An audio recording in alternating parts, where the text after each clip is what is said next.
Public affairs programming on Look TV is underwritten by the generous support of Pinnell's Restaurant, classic Italian American food since 1922, and Stored Tech, technology solutions for computers, networks, and phone. Stored Tech, your technology, our passion. 1922, Babe Ruth debuts with the Yankees. WGY signs on air. Exterminator wins the Saratoga Cup, and Pinnell's Restaurant opens its doors for the very first time. For 5 generations, Pinnell's has been preparing delicious Italian food, served in a comfortable, home-like setting where everyone is welcome. 90 years of authentic Italian recipes, 90 years of the freshest ingredients, and 90 years of the finest classic Italian dishes, all made daily by hand.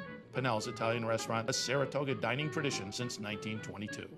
Firms deal only with prevention, the systems that block hackers and viruses.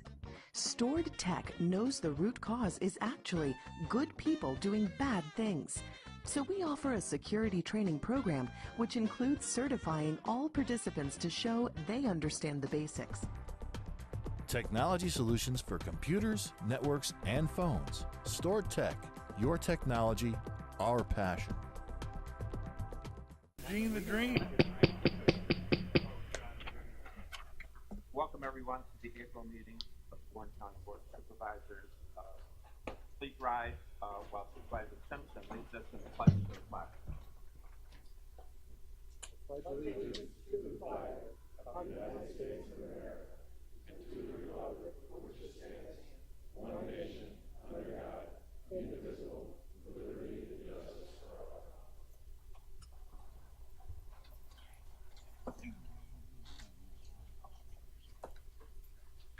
Clerk, call the roll. Mr. Leggett. Here. Mr. Diamond. Here. Mr. McDevitt. Here. Ms. Bramer. Here. Mr. Loeb. Here. Mr. Driscoll. Here. Mrs. Frazier. Here. Mr. Simpson. Here. Ms. Hogan. Here. Mr. Dickinson. Here. Mr. Merlino. Mr. Stroud. Here. Mr. Weil. Here. Mr. Beatty. Here. Mr. McGowan. Here. Mr. Sokol. Here. Mr. Thomas. Here. Ms. Hyde. Here. Mr. Garrity. Here. Chairman Conover. You should all have received the minutes of our March 16 meeting. Chair will entertain a motion regarding the minutes. Mr. Bramer, Supervisor Bramer on the motion. Down in the second. Discussion. All in favor? Aye. Opposed? Here. Excuse me, Mr. Chairman, if you would bring your microphone down lower, please. We hang on every word you say. I know. Here. I'm flattered.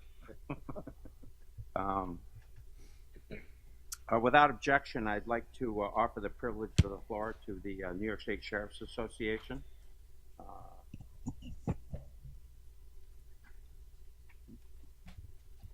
Mr. Chairman, I'm Peter Keogh from the New York State Sheriff's Association. Welcome, Peter. Thank you for this opportunity. Welcome again. Thank you. Yes, it's my great pleasure to be here again on behalf of all the sheriffs of New York State to once again recognize and honor Sheriff Bud York and all the men and women of the Warren County Sheriff's Office, this time on the occasion of reaccreditation of the Public Safety Answering Point.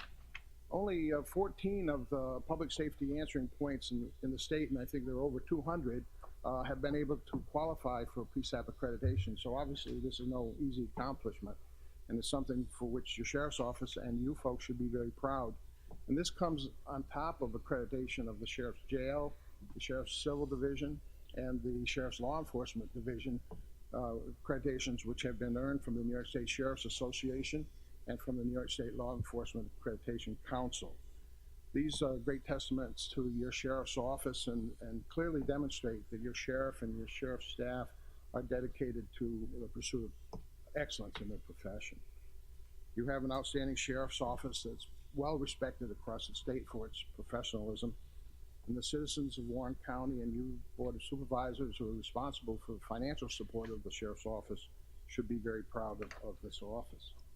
And today we focus our attention on the PSAP and the Sheriff's Communication Division, which is the lifeline of all of the emergency responders in Warren County.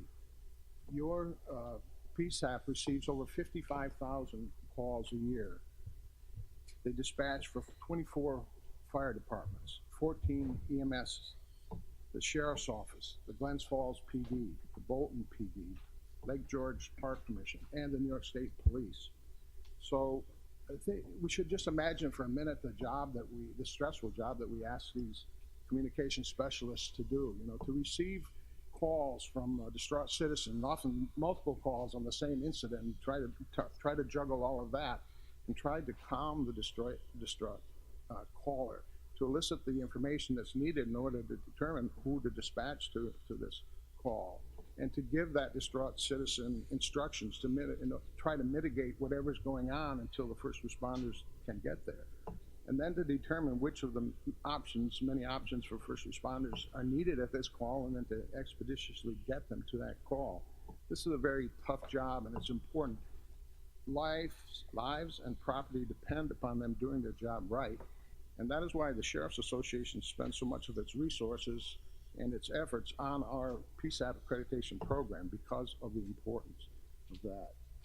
PSAP accreditation is not something that's available just for the asking. To achieve accreditation requires that the Communication Division meets a very stringent set of standards developed by experts in the fields of public safety communications. These standards currently have 38 major components with hundreds of minor components under those. And to gain accreditation, the PSAP must submit itself to scrutiny by an outside board of assessors who determine whether or not your agency has met these many stringent standards. And I'm happy to report that the assessors, which review the operations of the Warren County PSAP, tell me that it meets or exceeds every one of those standards. So again, this is something which your county should be very proud. I want to congratulate Sheriff York, Under Sheriff Lamry, Supervisor Jeffords, and all the men and women of the Communications Division for this accomplishment. And I also want to congratulate the Warren County Board of Supervisors and the citizens of Warren County, because without your support, your moral support, and your financial support, this achievement and all the other good work that's being done by your Sheriff's Office here in Warren County would not be possible. Of course, accreditation does not just happen. It takes a lot of hard work by a lot of people, but there are a few people in the Sheriff's Office I want to recognize for their particular contributions to this accreditation efforts. So at this time, I'd ask Communications Supervisor Larry Jeffords to come forward.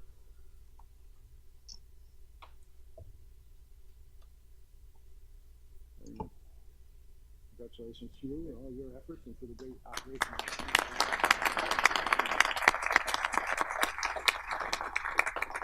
Senior Communications Officer Brian Engel. Is Brian here? He's probably working. He's on vacation. Senior Communications Officer Lisa Mansfield.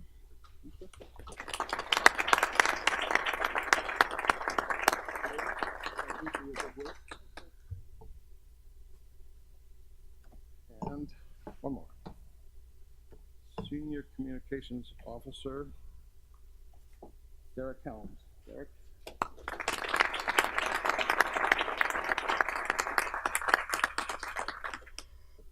So once again, Chairman Conover, I want to thank you for this opportunity to publicly proclaim the good work that's being done by your Sheriff's Office here. And at this time, I'd ask Under Sheriff Lamry to come forward and receive this plaque on behalf of the Sheriff's Office. Sheriff. Congratulations.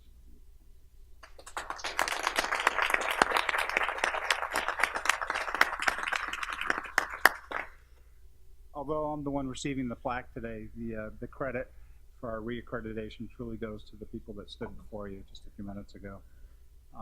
They worked tirelessly throughout the year. They met no less than 1 day a month throughout the calendar year to work on the files. It's tedious. It's very time consuming. And I just want to remind everybody, people that work in the communication center, as Peter already mentioned, they are the unsung heroes. They are the people that answer the phone when somebody's having a crisis. Whether somebody's house got broken into, you've just been involved in a personal injury accident, they're the ones that are able to get the information they need to get the assets and resources to help people, whether it's any time of the day or night. They're the people that will walk somebody through CPR instructions. Somebody's never been trained in CPR before, but they'll give those instructions over the phone. They've also recently, I'm sure you read it in the paper, that they gave instructions to somebody and somebody was able to deliver a baby. That was about a month ago. These people are true professionals, and we're fortunate that we have people of this caliber working at the Sheriff's Office. Thank you.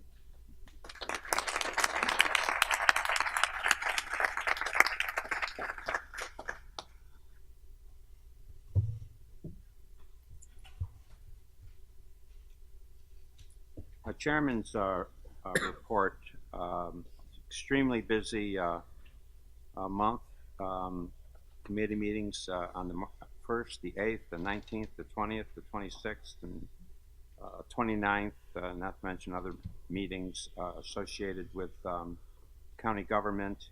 On March 22nd, I attended Inter-County in Essex County, and they where there was a presentation on their by their EMS coordinator on their plan and their efforts on establishing countywide EMS. It was extremely interesting, and I brought that plan back and shared it with the committee, along with some other material, and I believe we're going to have them in for a meeting here in the not too distant future to talk to the committee directly about their plans, because I think there are a lot of parallels and a lot of comparisons to be made with what we need to do here in Warren County.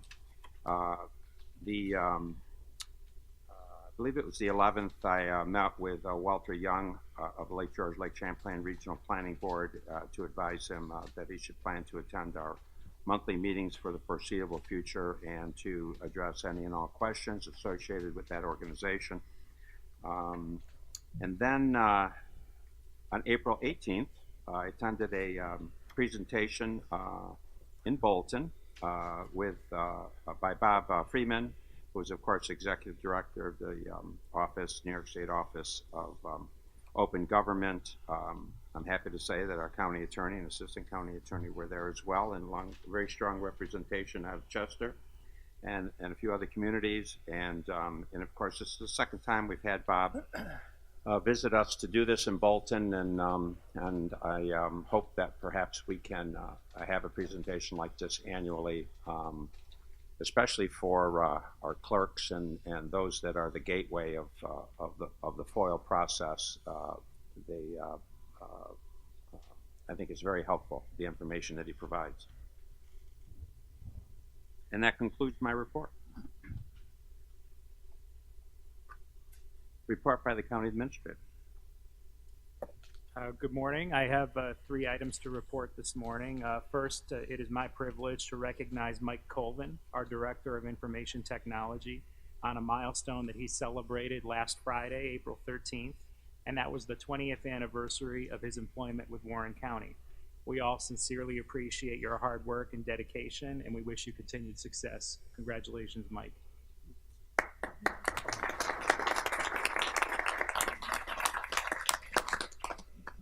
Second, an update on my activities. I assumed this position on April 9th, Monday. This is my 10th day. I've been very, very busy trying to meet with as many people as I can, get around and see as much as I can. It's like drinking from a fire hose, of course. I have met with Yeager and Flynn, the county's health insurance consultants. I've met with Larry Paltrowitz, our labor counsel. Met with Ed Bartholomew, the EDC president and CEO. I've met with Gina Minster, the executive director of the Lake George Regional Chamber and CVB, as well as Kristen Hannafin, who works with Gina. I met with Lillian May, the executive director of the Legal Aid Society, and her fiscal director. In addition, I'm doing my best to have individual meetings with department heads. We did have a department head meeting on Tuesday the 10th, my second day. Where we spoke briefly to the department heads. I've met, I think, just about every one of them. I've had longer meetings in my office to discuss their priorities and some of the things I'd like to try to do with about a dozen of them, about a dozen of the department heads so far, so I'm methodically working through that. In terms of my travels, I have been over to the Human Services building. Met a lot of the department heads and staff over there. Went up to Warrensburg, toured the DPW administration building and the DPW garage, saw the Tony Pit, saw the fish hatchery. I met with Edward Corcoran at Countryside, had a very nice meeting, and he gave me a tour of his facility, which I enjoyed very much. From there, also went down to Queensbury and Glens Falls. Saw the DPW facilities down there, the recycling center that's leased by D&G, and stopped by the airport and took a look around the airport as well. some of my activities, in addition to what I've been through, I participated in a NISAC call reviewing the state budget, final enacted budget. I mentioned the department head meeting. And I've had a good amount of supervisors spend some time with me as well, and I would like to just emphasize that my door is open, and I hope to have that opportunity with every one of you to hear from you what you think that I really need to be focused on right out of the gates. So I look forward to having those conversations, and I'm pretty much constantly working on preparing for committee meetings to figure out the rhythm that'll work there, and I look forward to doing that. My third item, just a report which the chairman requested that I give to you this morning. Last weekend there was a power-related incident that's still being investigated as to its cause, and which resulted in the failure of the UPS system at the Prospect Mountain radio site. Now, the UPS system is a critical component to our emergency communication systems, and its timely repair is essential for public safety. As such, Chairman Conover and the county attorney have authorized the sheriff's department to get the ball rolling on a replacement UPS system, which is going to cost in the neighborhood of $22,000. The sheriff's department intends on bringing this item before the Criminal Justice and Public Safety Committee meeting next Tuesday at 9 a.m. And Chairman Leggett has been briefed as to what we know so far. We're continuing to gather details, including whether there's a possibility of insurance coverage for this expense. We're still trying to figure all of this stuff out and get as much information as possible to the committee for Monday's meeting. So with permission from the chairman, I'd like to invite Under Sheriff Lamray to the podium to give you all a brief synopsis of this matter. Without objection. Under Sheriff Lamray, how are you? Good to see you again. So last weekend, during the storms that were passing through the area, we lost the simulcast site up on Prospect Mountain. We have multiple simulcast sites around Warren County. We have one here at the Municipal Center, one in Luzerne, one on Prospect, one in Warrensburg, one in Gore, one in Hague. Prospect covers probably the largest area, and at one point was our only transmit site. So what happened is there's a uninterruptible power supply up there. It failed. They don't know why it failed, but it also serves as a surge protector to protect the hundreds of thousands of dollars in radio equipment up there. And the radio equipment is for police, fire, EMS, and the Department of Public Works. We were off the air for approximately 2 hours just on the Prospect site, so that did affect the ability of agencies that are primarily served by that tower site.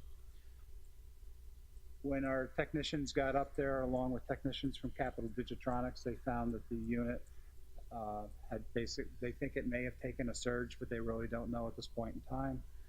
The unit that was up there is somewhere between 14 and 15 years old. We just put brand new batteries in the unit about 2 years ago. When the unit failed, the generator should have kicked on up there, but because of whatever happened, it basically burned up the computer in it. The generator never kicked on, so our people went up, they were able to get it back online, but it's running right now. The tower site's back online, but probably one of the biggest and most important features that UPS system provides is surge protection to all the radio equipment up there. Right now, everything's running, but there is no surge protection on there. And that's obviously a concern for us. We've been working with Amy Clute in self-insurance, providing her with all the information that we have, working with the county administrator, working with our committee chairman, Supervisor Leggett, to get this rectified. I'm certainly willing to answer any questions you might have about it. Mr. Dickinson. How long do you think it's going to take? According to what I have in front of me, it's going to take about 4 weeks to get the parts. And we were off the air for about 2 hours up there. All right. Thank you for the report. Mr. McGowan, Supervisor McGowan. Sean, does that mean so when we have a power outage, you'll have to go manually up there and hopefully that nothing's burned out and manually turn on the generator? I believe that's the case right now. Those are running in a like a bypass mode, is the way it was explained to me. Okay. And just so you understand, the UPS system is designed to provide power from the time we lose power from the national grid until when that generator kicks on up there. So that could be anywhere from 30 seconds to a minute. The system, it's just not functioning right now. It's gone. All right, thank you. Thank you. In my eagerness to hear from our new county administrator, I missed the board, but we'll start with Supervisor Simpson for a committee report. Thank you, Mr. Chairman. I just want to welcome our new county administrator. I'm glad he actually got a chance to speak before I did, so that was okay. Okay, DPW did meet on March 20th, and we have a number of resolutions that came out of that meeting. We have Resolution 176, which is authorizing an agreement with Park Patterson Lee for periodic engineering services. We had Resolution 177, which is an agreement with Bell and Flynn for cold in place pavement recycling, the hammer mill process. 178 is awarding a bid for application of pavement markings. Number 179, I'm happy to call your attention to. It's appointing Kevin Hajos to be the Superintendent of Public Works, and I think we have an awesome candidate for that person. We have Resolution 170 or 180, which is authorizing the standardization of the purchase of fish food for the Warren County Fish Hatchery. And Resolution 181 is amending the fee schedule for Up Yonda Environmental Education Center in Bolton. We also had a Public Works meeting on March 29th where Mr. Ellis from Saratoga North Creek Railroad came and spoke to us. We had tried to communicate with him without very much success previous to that, but he agreed to come, and we wanted to speak to him about the contractual issues that we've had where we haven't been paid, and we haven't had reports, and we really didn't know where this stood. Well, we heard from Mr. Ellis. He is unable to pay the money that is due on the contract, and also has told us that he is done with that contract. Moving forward, the county administrator and the county attorney have been looking through this issue and taking the contract and identifying an outline for us to move forward on various issues that are related. It's a complicated issue, being a railroad owner, and we want to make sure that we're moving forward in a comprehensive way that covers all the issues that we need to solve. So that will happen Tuesday at the next DPW meeting. Then we'll we're going to peel away the issues. We're going to deal with the contract first. That'll lead us into the next phase where we go from here now with the contract. I don't know if anybody has any questions on that at this point. So that's Tuesday. So look forward to seeing everybody there. The next report I have is Cornell Cooperative Extension. And every year they have a golf tournament in silent auction. It's on Saturday, August 25th. It's their 9th annual tournament. And the proceeds from this are really critical to, those monies are used towards all the educational programs they work on throughout the county, which is just amazing. I have the information for it. If anybody wants to assemble a team or get involved in any type of sponsorship or want to attend for the silent auction, I have the information. And Dr. Seeley is here also. I'm sure he can hook you up with more information and some applications. With that concludes my report. Thank you. Supervisor Hogan. Thank you. No report, but can I say something to dovetail off of Supervisor Simpson? By all means. I had the great pleasure of spending last weekend with a bunch of teen leaders from all over the state out in Syracuse. They were 4-H participants. And the value of these programs cannot be stated strongly enough. Please support the Cooperative Extension Extension Golf Tournament. And, you know, if you have any questions, feel free to reach out to the Cooperative Extension. They do so much. I'm still exhausted from the weekend, but it was amazing. And their programs are incredible. Great comment. Supervisor Dickinson. Yes, I managed to miss the real property and environmental concerns meeting. Fortunately, Matt was there in my place. You have 4 resolutions in front of you. They're mostly bookkeeping, moving money around, taking money in. I also sit on the Warren County Commissioner of Jurors Committee. Wanda Smith is the commissioner. She's responsible for developing the jury pools for all the trials, and this is their annual report. It's a meeting that takes usually 3 to 5 minutes, and we managed to squeeze it in under an hour. The Honorable Judges Muller and Hall are on that committee. What I wanted to do for all of you is highlight the Commissioner of Jurors' job in relation to the jurors, our legal system. For 2017, she sent out 7,700 questionnaires to develop a jury pool for the coming year. They stay active, that jury pool, for about 18 months. She keeps it small so that she can keep rotating the pool and keep it fresh. From that jury pool, they get jurors to respond to a total of 49 trials last year. 49. And 10 grand jury panels. The Supreme Court had 3,262 people. The Supreme Court had 375. Town villages had 385. So it's an important job. It's a difficult job. I'm sure you're all familiar with being called in for jury duty. But she does a great job, and it's very interesting, and I appreciated that. So lastly, environmental concerns. We are working, we as in Claudia Bramer, is working on a plastic bag resolution.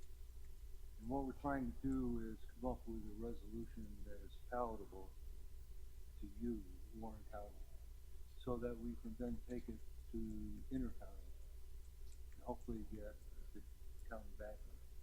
We brought it up last month's meeting at intercounty. By and large, they were against some of the issues. The present recyclable bag ban comes out of New York City. They have some different concerns than we have up here. It's still an issue, plastic bags, but they're looking at a lot of different things. And one of the things that North Country people objected to was the ban on paper bags as well. So Claudia has, Supervisor Bramer has drafted a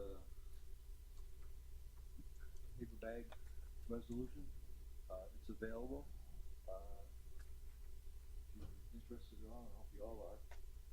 It's an easy read, and it's an interesting topic. It has a lot of far-reaching ramifications that you don't normally think of when you think of plastic bags. So if you do that, it will be coming in front of you soon, hopefully. And hopefully we'll be able to take it to intercounty and get a resolution that we can send to our legislators in Albany to see if they can get something done. That's it. Thank you. Supervisor Merlino. Thank you, Mr. Chairman. Tourism met a few things that we're talking about. They sent out a newsletter Wednesday. I hope everybody had a chance to read it or try to read it. It's got a lot of information in it. The Smith's travel report for March was up 15.3%. The Smith's travel trend for year to date, January to March, is up 7.5%. The next committee meeting, we're trying to get an early one and with nobody in front of us so that we don't have 2-hour delays on our tourism meetings. to help out the business people that sit around for an hour and a half sometimes waiting for our meeting. The next one is 10:30, and I think the only thing in front of us is real property, so that should be no problem. There's going to be some information shown on Webmaster that we have on Google Elastic, and media presentation by Ad Workshop. Thank you. Thank you. Supervisor Strauss. Thank you, Mr. Chairman. The Legislative Rules Committee met on March 26th, and we have 4 resolutions before you this morning. Resolution 172, which opposes New York State Department of Labor's call-in pay regulations. The committee discussed the issue with representatives from the Lake Shore Chamber of Commerce, President Fred Vogel and Executive Director Gina Missner. What it is currently it's set up is if you have a call-in, you get paid for 4 hours. Well, what's being proposed is if you do a call-in, it's mandatory that you pay for 6 hours.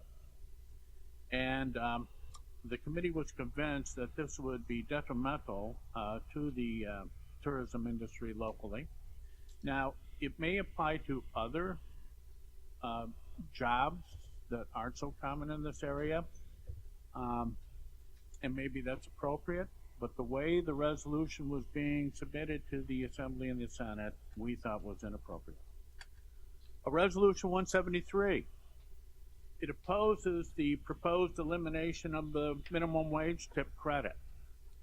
In other words, what this resolution, the way I understand it, was trying to do was impose a situation that we saw Davidson brothers try, where the waiters or waitresses would not get paid their tips, they would get paid a minimum wage and so forth. And it was the consensus of the committee, and from our experiences, that our waiters and waitresses in our area generally make more than minimum wage. So I want to thank all you good tippers and keep it up, but we oppose the proposed elimination of the minimum wage tip credit. Resolution 174 supports the proposal to increase DEC forest rangers and the staffing to 175. We felt convinced that the current staffing of forest rangers in the Adirondack Park was inadequate.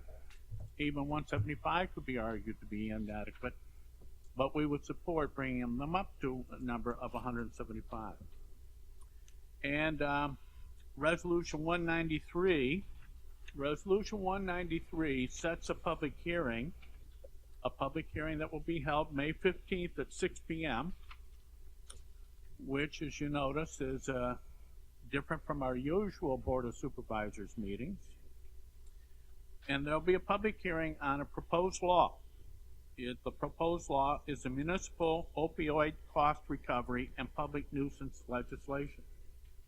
And I think it's important enough for me to share some of this with you. The opioid epidemic is sweeping the country. The cause, or a cause, of this increasing crisis is the overabundance of prescription opioids. The selling, distribution, prescribing of large amounts of opioids in our community has created a public health and safety hazard affecting the residents of the county. The crisis has devastated families, wreaked havoc on our economy, produced a generation of narcotic dependence. As a result of the opioid epidemic, costs related to healthcare, family and social services, criminal justice, addiction and rehabilitation, and many other areas have significantly increased. Many of these costs are paid by the county. So the purpose and intent of this legislation is to allow the county to recover these costs. To accomplish this, the county establishes this cost recovery procedure and declares the opioid epidemic and its effect on the county a public nuisance. So we're having a public hearing on this proposed law that I just gave you a brief idea of what it's about, May 15th at 6 p.m. And that is it as far as committee reporting. Thank you. Just I'd like to turn to the county attorney relative to the opioid resolution. Yes, after discussions with Supervisor Loeb both last night and this morning, I was going to suggest that the board actually withdraw Resolution 193 of 2018. Supervisor Loeb made some very good points in regard to the medical industry, and I think that the law should probably be revised and then taken back through the committee process.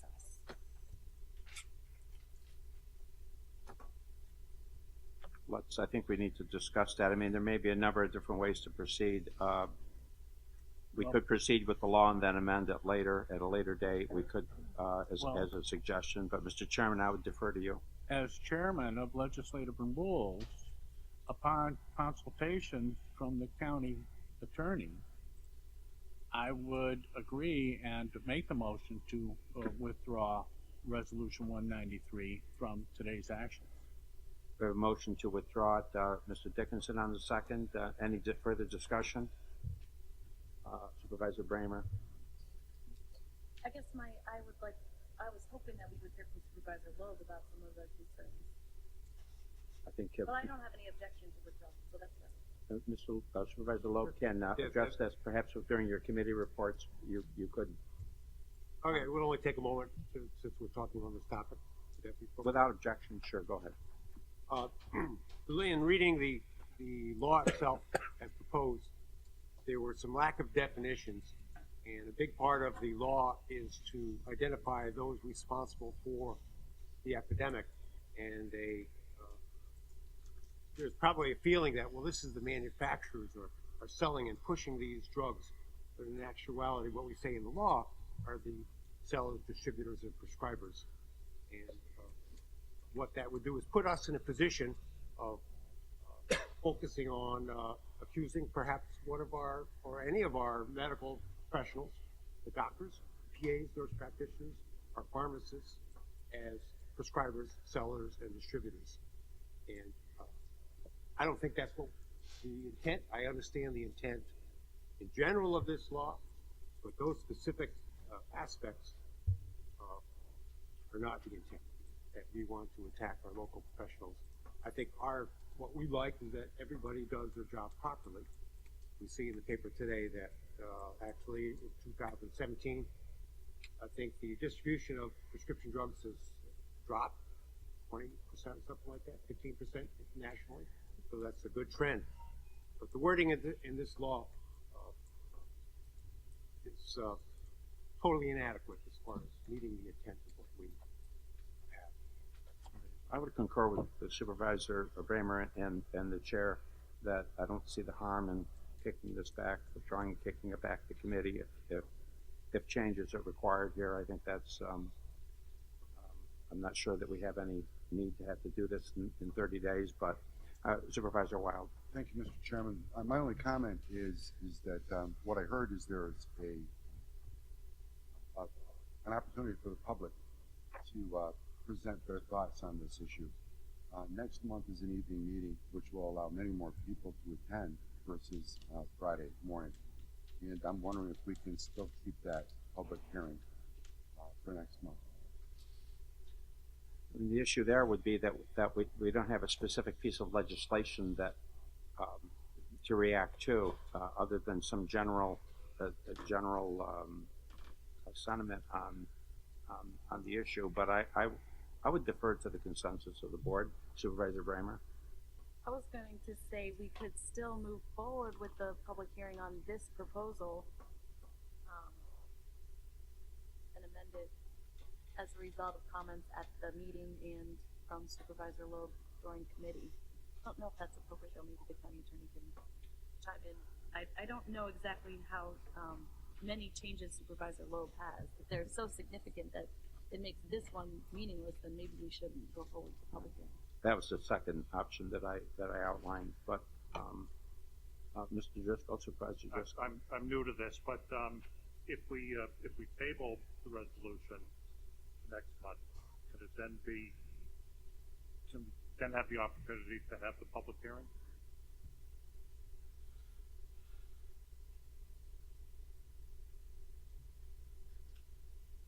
Yeah, no, The resolution itself sets the public hearing. The motion that's on the floor is to withdraw and not to table.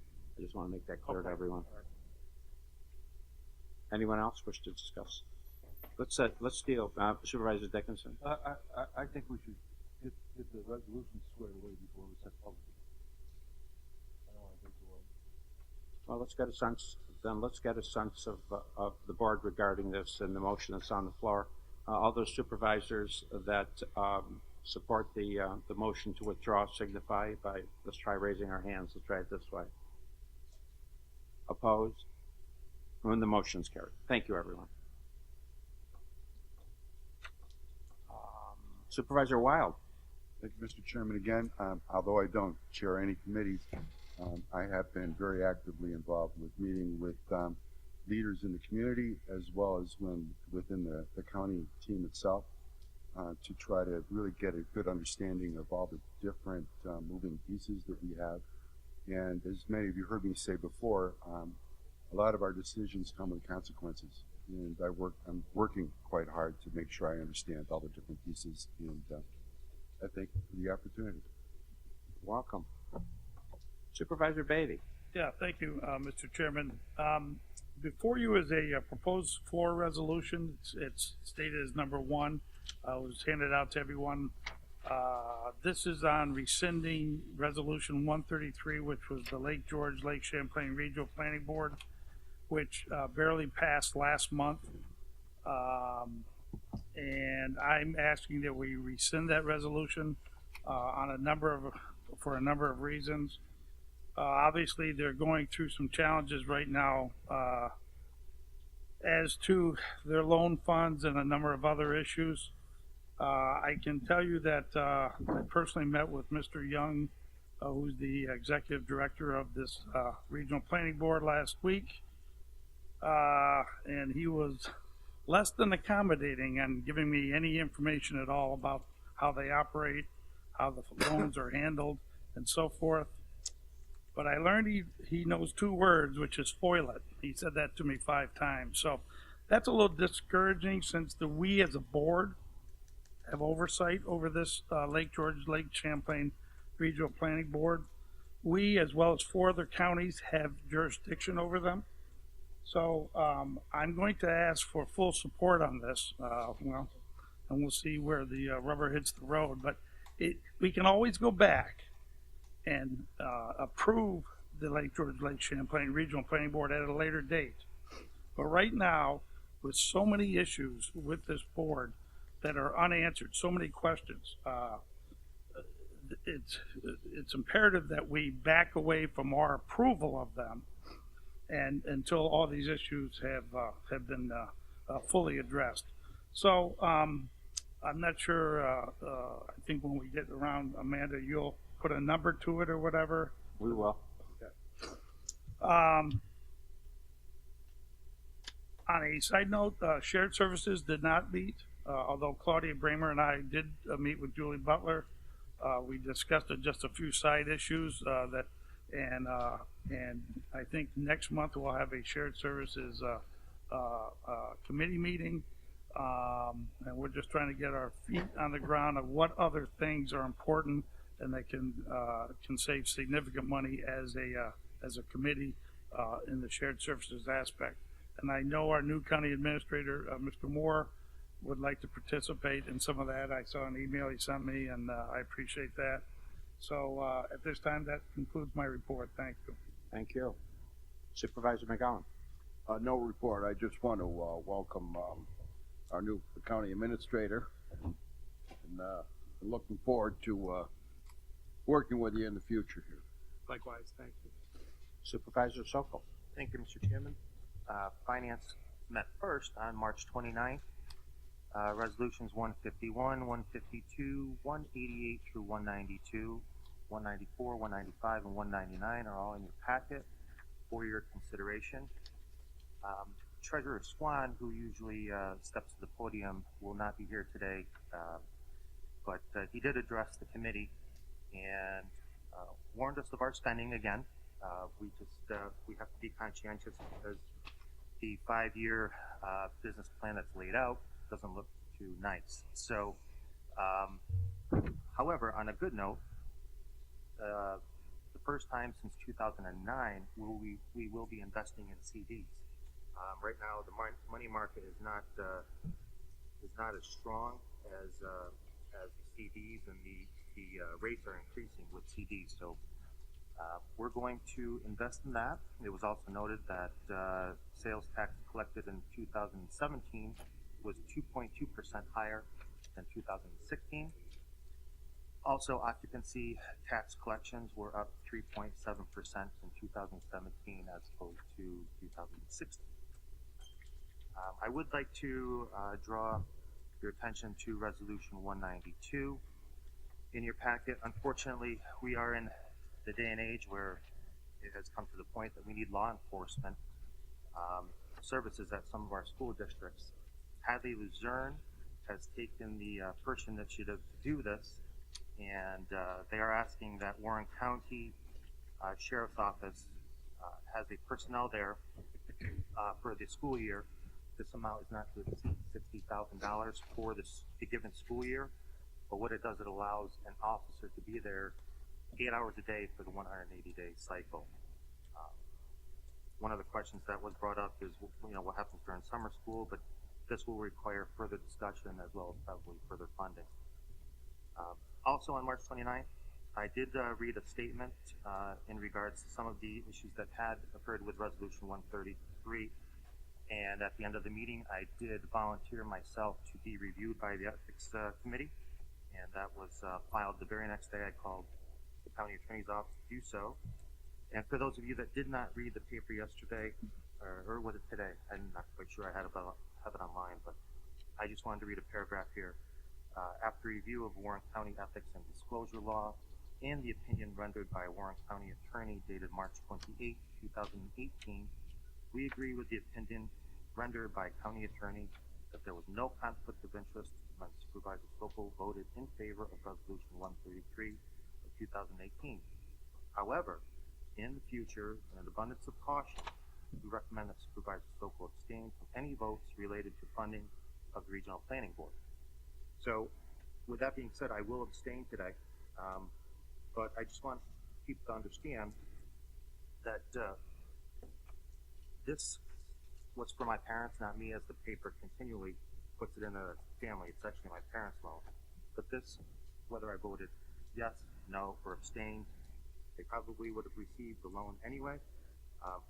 This has turned into my issue, and I just want to apologize to a lot of the supervisors here, to the staff, and also to the public for their time and troubles in this matter.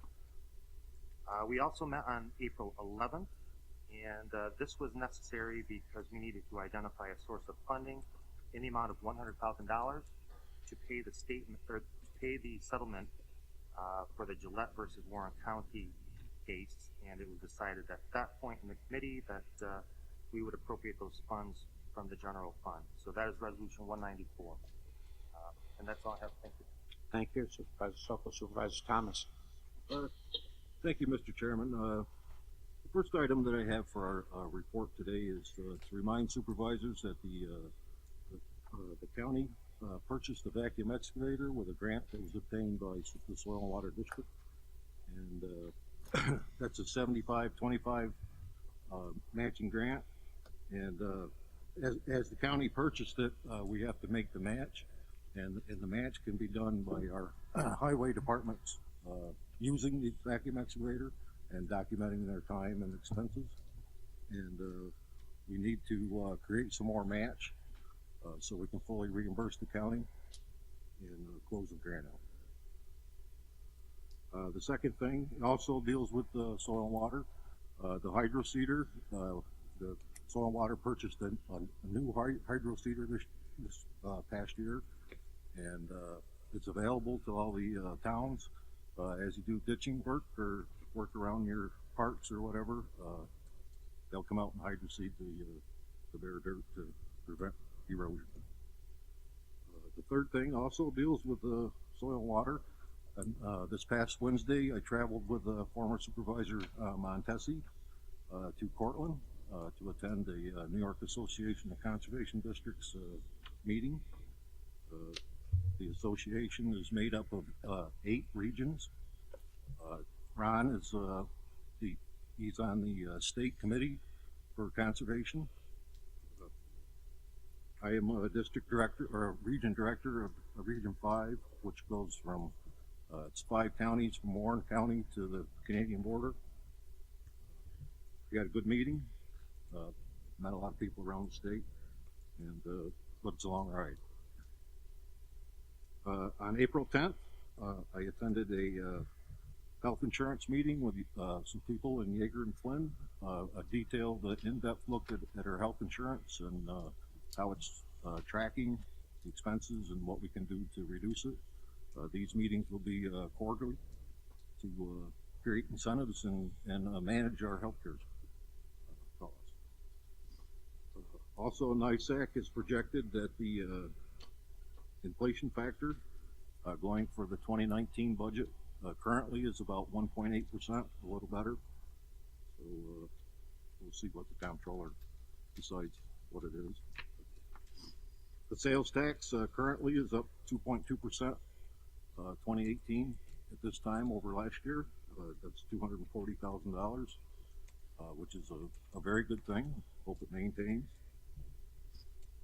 Also, NISAC is projecting the 911 surcharge on prepaid devices and services. The State Department of Taxation has started collecting these fees. Just about all the counties have enacted local laws to have these fees collected.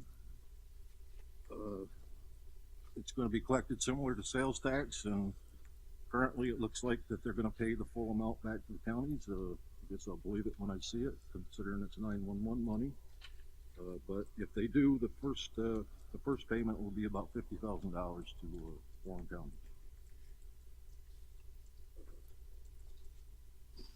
I do believe the closing of the 2017 budget is close at hand, and as soon as that happens, I will schedule a budget meeting to look at the year 2019 and look back at 2017. I think at this point. And the last thing I have is the May 15th meeting on Tuesday. You know, that's nice. I don't have a problem with the evening meeting, but I have a town board meeting that night, and if that remains, I won't be here. So. Yeah, and you're being very kind. I know last year it was a conflict with Mr. Garrity. I'd ask Amanda that you log all the town board meetings in that whatever month, if it's May, we have schedule a meeting that we know in advance when it's a conflict with the town board meetings. They're all on a prescribed day of the month. Ours is the first Tuesday other than on an election month. And I'm sure all the towns have very specific dates when they meet. And if we could know that when we set the meeting date, perhaps we can avoid someone else from being skewered in this fashion. Mr. Thomas, I know you take great pride in your attendance here at these meetings, and our apologies to you. Supervisor Hyde. No report. Before I call on our friend from Warrensburg, I just want to say, Kevin, your service to this county, the time, effort, it's just unbelievable stepping in as the acting county administrator. All of us owe a great deal of gratitude to you for doing that. Being chairman, I had a front row seat, so to speak, as I think the other chairs of the committees, and I can, from the bottom of my heart, really thank you for your service to Warren County. And with that, I think this man deserves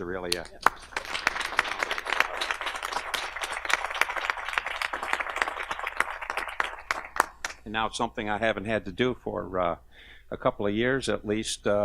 Supervisor Garrity. Yep. Finance Committee met twice, March 29th and April 11th, and we had two resolutions, 186 and 187 that came out of our committee meeting. I'd like to remind all my colleagues, I know this is a topic Ryan and I have talked about. Performance evaluations are due, so please try to get them in the next week to Jackie. Also, I'd like to say that I've had the pleasure of working with Ryan since April 9th. We've spent many hours and many put some miles on going around the county, and I think he is the right choice, and I'm very pleased that the committee and the board have appointed him as our next, as our county administrator. Also, I'd like to note that we've had four major department changeovers since January, and after today's meeting, hopefully after today's meeting, all the appointments will be completed for a while. And again, I want to thank the board and the finance or personnel committee for working with me to make the right choices. So I appreciate that. Thank you. Thank you. Supervisor Leggett. Thank you, Mr. Chairman. I'd also like to welcome Mr. Moore as administrator as well. There. Criminal Justice Public Safety Committee met on March 20th. There's 8 resolutions before you, numbers 154 through 161. 5 of them concern contracts and agreements. 3 of them concern grant applications, and 1 concerns the support of the Consolidated Council Agreement Plan. And contracts are fairly straightforward. The grants are from Homeland Security for emergency services. And then the last one is on that Consolidated Action Plan. We'd like to thank Judge Hobbs for pulling that together with the help of some of our departments, Flores specifically from our prosecution there. And would also like to thank Glens Falls Police Chief Lyon and Sheriff York for their working together for cooperative arrangement that allows this plan to move forward. What we're being asked is to support this, and then it goes off to the state for review on their final whether it gets accepted. 2 other things to note. 1, during our committee meetings, it was brought up to us about what raise the age might do. And while it's still all being figured out, we can expect that we will have that inspection at the county level for the state program. Also would like to thank Brian LaFleur and the Office of Emergency Services, as well as the Sheriff's Department for the service that they provide when needed most in emergencies. When we have outages, power outages, and things like that. We are fortunate to have such a good department. You're welcome. Supervisor Diamond. Thank you, Mr. Chairman. In your package today is 1 resolution, 153, amending resolution in 2017 number 314, authorizing a continuation of agreement with Cornell Cooperative Extension, lease agreement of extension on service buildings, and to approve construction of a standalone greenhouse and pole barn to amend lease agreement to include those structures.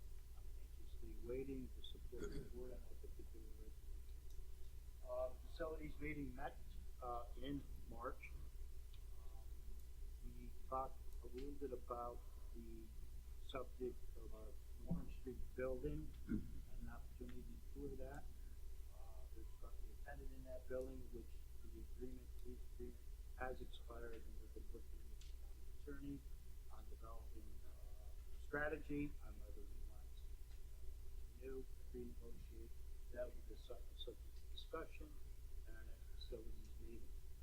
I'd like to also announce that the building has been retrofitted now for 3 weeks, so the Department of Office of Emergency Services. The building is anxiously waiting for the equipment to be down and stored in that building. On the same lines of the facility, we, as everybody knows, the fixed-based operator contract expires at the end of this calendar year. We send out an RFQ, then we responded back to the parties with an RFP. I'm happy to announce that the respondees that came back in on the deadline, copies of those respondees are currently for committee members. Should have a copy. I have a copy here. I haven't reviewed the contents at this point in time, but we will be having a discussion in our next facilities meeting in regards to the response. We do have a significant amount of work to get done. I have to think that we'll be able to achieve some sort of a discussion or negotiations in the next coming months. In regards to that, I think that right now, discussions with the county attorney, with reviewing the documents, I also want to thank three supervisors that have decided to undertake responsibility representing the county in regards to the upcoming negotiations. That would be Supervisor Sokol, McDevitt, and Beatty. They have volunteered their time to sit down and hammer out a new agreement if it's possible with our respondents. Other than that, I welcome everybody to attend that facility meeting and have sufficient discussion on this topic. Thank you. Thank you. Thank you, Mr. Chairman. Supervisor McDevitt. Thank you very much. I appreciate it. The couple of quick issues. Seems like some issues, specifically I'm talking about the Lake Champlain, Lake George Regional Planning Board. Two characteristics that are very, very important. It's something called public trust and believability, and I would hope we could somehow expedite the process of trying to get to a resolution.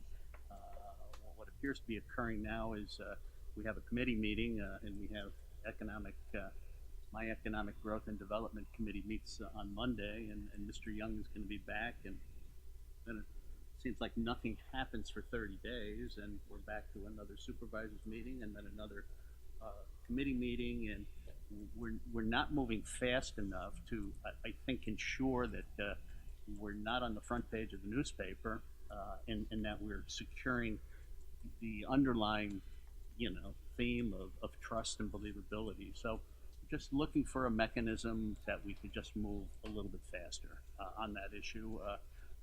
Maybe consider, I'd be happy to spend some time if Mr. Young is available, if auditor's available, that we just get to a point where we're not on the front page of the newspaper when it comes to this issue. I suspect in the final analysis, this group does many good things, but let's just kind of move it along. And then the second issue would be with the Meals on Wheels program. Okay, I want to thank the ladies and gentlemen from the Cedars and the program for attending. I guess you must just love to come to public meetings, and I thank you for that. I would hope we could move this issue along as quickly as possible. I would sincerely hope we could kill this issue, okay, as it relates to any changes in their program.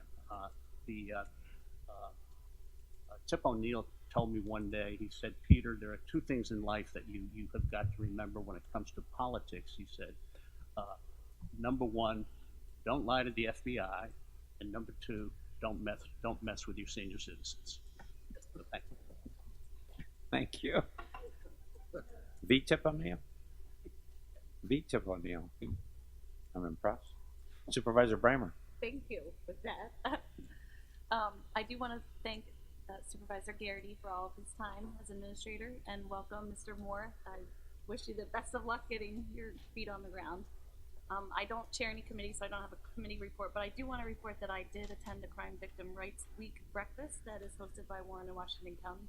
Supervisor Driscoll was there as well, and it seems fitting to report that a 911 call operator from Warren County was honored that day for her services helping the gentleman up in Hague when he was in a serious situation and he survived. So he was honored that day as well. But it was really a meaningful thing, so I hope you guys get to attend next year. Thank you. Supervisor Lowe. Thank you, Mr. Chairman. Support Services did meet, had a short meeting in March. We met with IT, Mike Colvin, and so there is a resolution about that in the packet today. But in the meeting, and every time I come up here, I'm reminded on a regular basis of the quality of the staff that we have working for us. Our department heads do a great job, and the staff that work for those department heads do a great job. We do a lot of work in this county, and it's the least amount of it being done is right in this room. It's the people out there who are servicing the citizens of Warren County. So I'm very proud of that. In our Human Services meeting, our chair, Supervisor Frazier, has asked me to do some work with the meals program, and I applaud, as Supervisor McDivitt, I applaud the citizen activism. When I was on the council back in the 80s in the city, we never had this many people come to a meeting. So I think City of Glens Falls should come up with something to get people out. So thank you very much. What I'm doing with the meals program is this, as you know, and I've said this before, under the heading of good government, responsible government, and open government, we have to do the best for all of the taxpayers in Warren County. And we haven't made a decision yet, but personally, I guess we're just gonna we haven't made a decision yet. But at the last meeting, there was discussion about how these meals are being funded. And one of the major points that was brought up was that Bolton, the county taxpayers across the board pay into this program.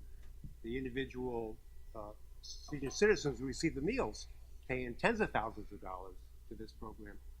And specific town taxpayers, town of Bolton, town of Chester, town of Johnsburg, and Lake Luzerne, all pay extra money into the meals programs. Glens Falls and Queensbury do not pay extra money in. And in an implied request from Supervisor Stroud, I'm going to come up with a number which I'll present at the next Human Services meeting as to what would be a fair and appropriate number for Queensbury and Glens Falls to contribute to support their part of the program. And that's my report. Thank you very much. Thank you. Supervisor Driscoll. Thank you, Mr. Chairman. I don't have a report. I do want to let folks know that Supervisor Hogan was also at that crime victims breakfast, and again, Claudia said next year try to make it. It's really inspiring, and it really recognizes the efforts of men and women throughout Warren County on their good work.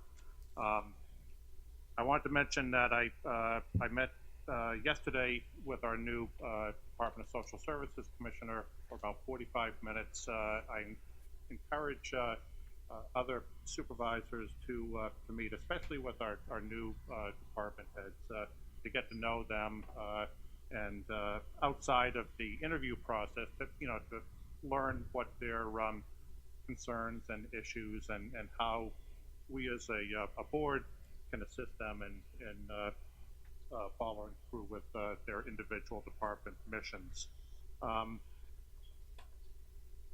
I did the math, and I think we've got 50 resolutions to vote on today, but I wanted to just recognize and thank the county for proclaiming the proclamations of Law Day, May 4th, and Mental Health Month and Older Americans Month. I think it's important that certainly we do the business of making sure that money is well spent, but also in recognizing important issues that impact all of our citizens, and certainly the Law Day, mental health, and older Americans are issues that all of us at some time in our lives are going to be impacted by. So thank you. Thank you, and I would mention that I had asked Supervisor Bramer if she would present our proclamation for Law Day, and she graciously agreed to present that. I believe it's a morning breakfast, and so thank you, Claudia. Thank you.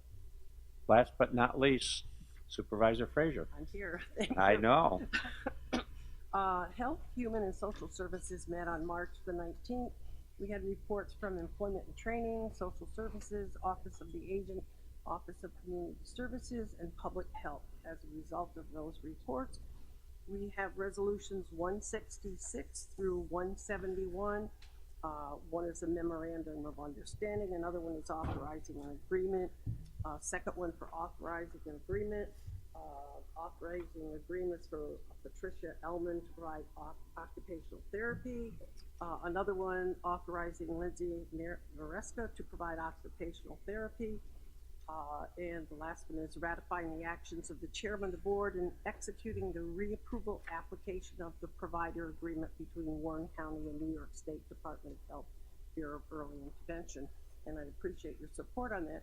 And I would like to kind of echo what Ben said about our new department heads. I think Chris Hansett in Social Services and Janelle Jones in Public Health are kind of settling in nicely, but it would be nice, especially on the committee that we sit on, to just stop by and let them know that you're interested and that they have your support. So thank you. Thank you. Report of the county attorney. I have nothing further to report. No report from the county attorney. Reading of communication. Report of criminal and family workloads for February 2018 from the Warren County Probation Department. Warren County Department of Weights and Measures monthly report for March 2018.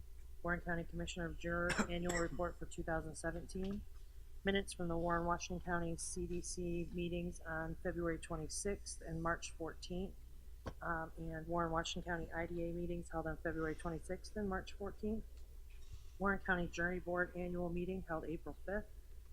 Lake Champlain, Lake George Regional Planning Board minutes from their August 27, 2015, December 17, 2015, August 25th, 2016, December 21, 2016, August 31, 2017, and December 20, 2017 meetings.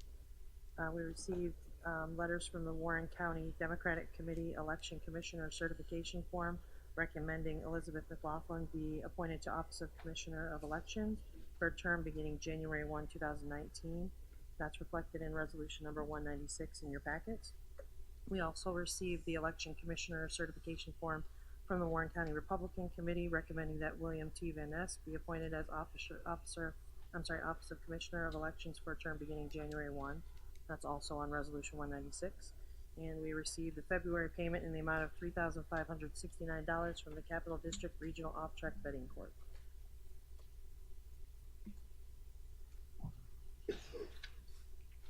Reading of resolutions. Proposed resolution number 151 through 196 were mailed after mailing resolution numbers 152, 155, 175, 186, and 191 were amended. The revised resolutions were emailed to the board and posted to the county website. Copies of all of those resolutions are in your folders. A motion is needed to approve the amendments to resolution numbers 152, 155, 175, 186, and 191 as presented. Motion to approve amendments. Mr. Dickinson, Mr. McDevitt. Discussion. All in favor? Aye. Opposed? Carried. Okay, proposed resolution number 197 through 199 were developed after mailing. Copies were emailed and posted to the county website. Printed copies are in your folders. A motion is needed to bring 197 through 199 to the floor. With the motion, Mr. Dickinson, Ms. Bramer on the second. All in favor? Aye. Opposed? Carried. There's also a document entitled Proposed Floor Resolution Number 1 in your packets. That's the item that Mr. Beatty had spoken about. Is there a motion to bring that to the floor? We need a motion to bring that to the floor. Mr. Beatty, Mr. Simpson on the second. All in favor? Aye. Opposed? That will be brought to the floor under resolutions. And it's now resolution number 200. Number on that is 200. Could I have a roll call vote on that too, please? I'll be calling for roll call, but yes, we'll take that right now. There will be a roll call on 200.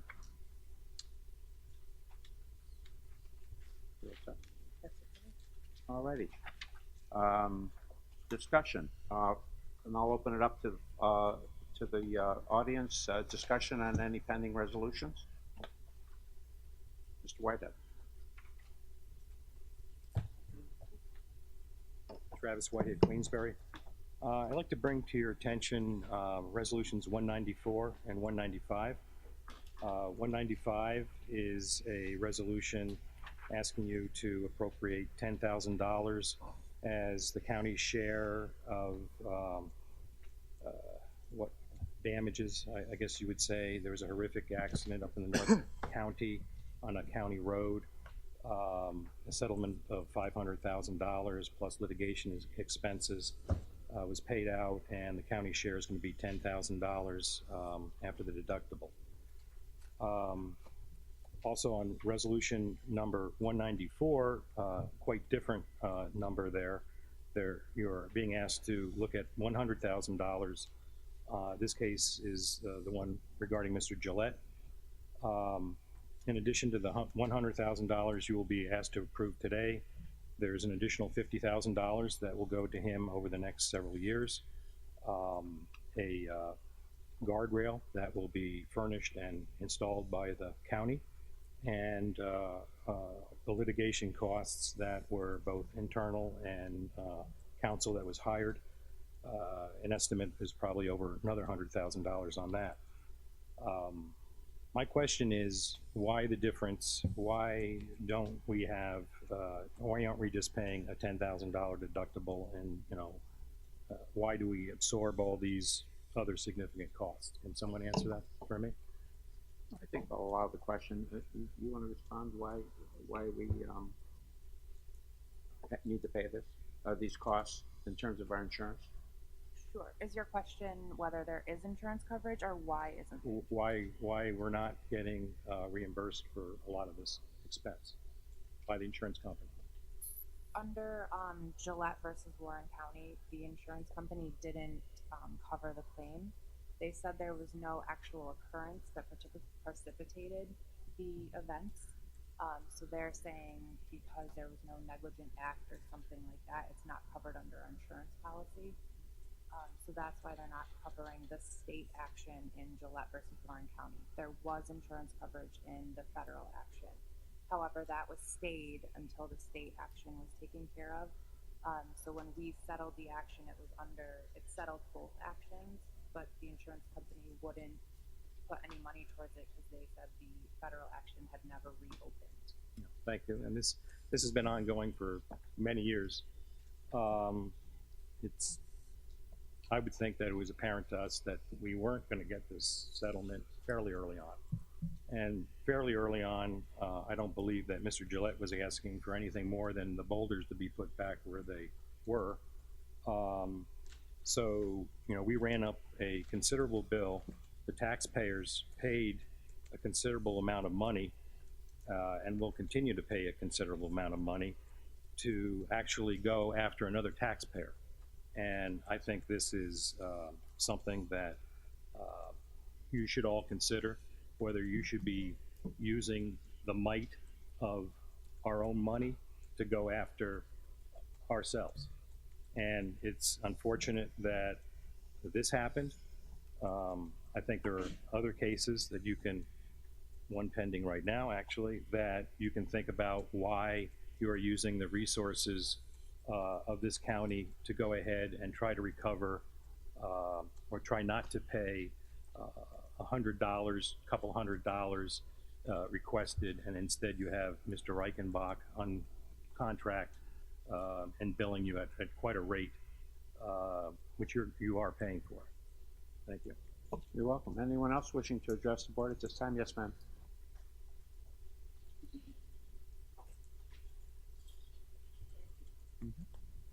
This piece of paper was actually a thank you that I wrote in hopes that maybe the situation would be resolved for the Meals on Wheels program.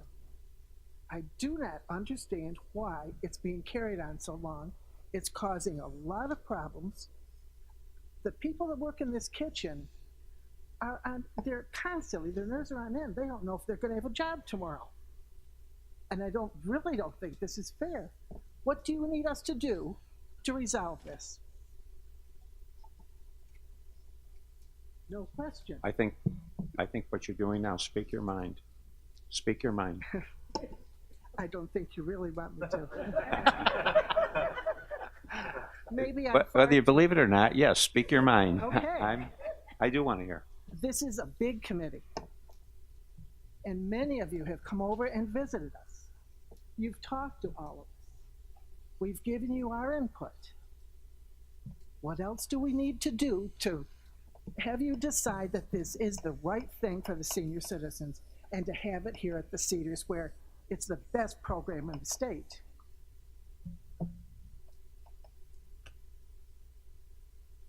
Thank you.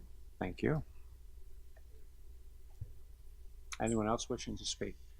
We had another speaker, but he had to leave, so. Would you like to take his place? By all means.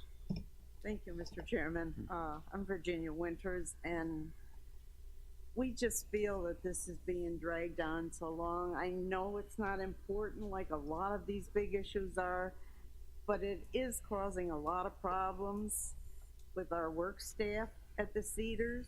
They don't know from one day to the next if they've got a job, who's gonna walk in and say, tomorrow you're done. And we just don't feel that it is fair to them. And we also would like to know where we stand as residents of the Cedars, because we can get somebody else in there, but we don't know whether we should try or what to do. So, I mean, it just seems like this small issue is dragging on much too long.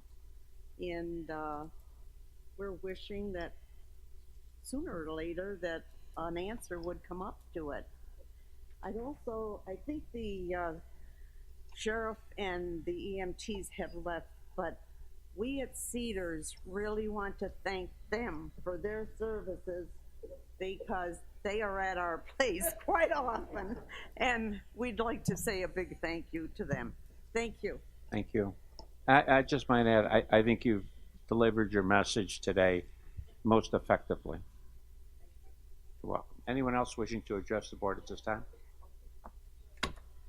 Could you state your name, please, for the record? My name is Kelly Tyler. I'm actually the property manager at Cedars, so I just wanted to come here today to not only support my residents, but just to thank Brad McGowan, Edna Frazier, and Bill Loeb for meeting with my supervisor from Vermont, John Hunt, and I last month in March. He gave us an opportunity, some really great dialogue to discuss what Cedars could do to help. John and I both feel that the request made was a little out in right field, left field, but we're certainly willing to, work with the board to what we can do to keep the program here. We really value it. It's a huge part of our community. It's been that way for 15 years. But I echo the sentiment, of the residents here. It's frustrating. This has been, I think, announced, January? We're now approaching May. I appreciate what Mr. Loeb said about the county doing their part. Everybody here does their part to make this county a really great county, and then it's pushed to you guys to do your job, to do a good job, to maintain open government. And I think all of you do a fantastic job, but we really would like to put this issue to bed. It's spending a lot of my energy to field questions, get information, and unfortunately the information isn't always accurate information, so we're all spending our time, our energy, finding out what's accurate and what's not. So we would really appreciate a resolution as well. Thank you. You're welcome. You're welcome. Anyone else wishing to comment on resolutions presently before us? Yes, I would extend the courtesy of the floor, of course. My name is Beatrice Didio, and I live at Cedars. I'm also a volunteer, and I can tell you personally that this has been horrendous for the staff, for the people. Others have mentioned that they can bring in other programs. One suggestion was that they could have an evening meal, but that's a great expense, and I don't know how that can happen. I will tell you, working with these workers at the staff at the kitchen, they're hard working, dedicated people, and they are under a tremendous amount of stress. I do feel that, having worked under some great managers in my life, that if there was more open communication with the manager of this department, Meals on Wheels, perhaps things would not have come to where they are today. I do feel that she lacks communication skills, and that's my personal opinion. But I've seen what happens. I'm there every day volunteering, and it's heartbreaking. It's absolutely heartbreaking. And as the others have mentioned, dragging this on for so long, I mean, every single day. And these meals, you mentioned, Mr. Loeb, that people come here just for this meals. These meals weren't even mentioned when I moved in here. And for what you get, it's a great nutritional meal, but it's certainly not the reason to move in there. And for you to ask for them to pay $75,000, $50,000, for advertising, I think that's silly. I just don't see the sense in that. They don't have that kind of money, nor do we. So anyways, I do implore that you think this over very carefully. There are seniors here Ms. Fra- that depend on that. Ms. Frazier. Well, all I'd like to say is I think at this point, we are no longer pursuing the policy of doing anything with Washington County. I would just like to put that out there. That I'm we're not happy. pursuing that I was hoping you would. I Right. think that Well, that's. thank you very much for your time. I think that's Right. terminated. That idea. Right, we're not exploring that possibility at all anymore. And I All know right. at our meeting on Tuesday, we'll try to, figure out what direction we'll. Edna, thank you for that. You're welcome. Thank you for that. Supervisor Sokol. Thank you. I personally want to apologize, and I'm sure I speak for the board as well. We don't like to put stress on people. However, the way things work up to the county is we need to put some months. The bulk of the committee work activities happen in months. This just reminds me of the dealings that we had with Countryside 10 years ago. And talk about single needles. We had them, we don't always make the correct decisions here, so we want to take our time with us.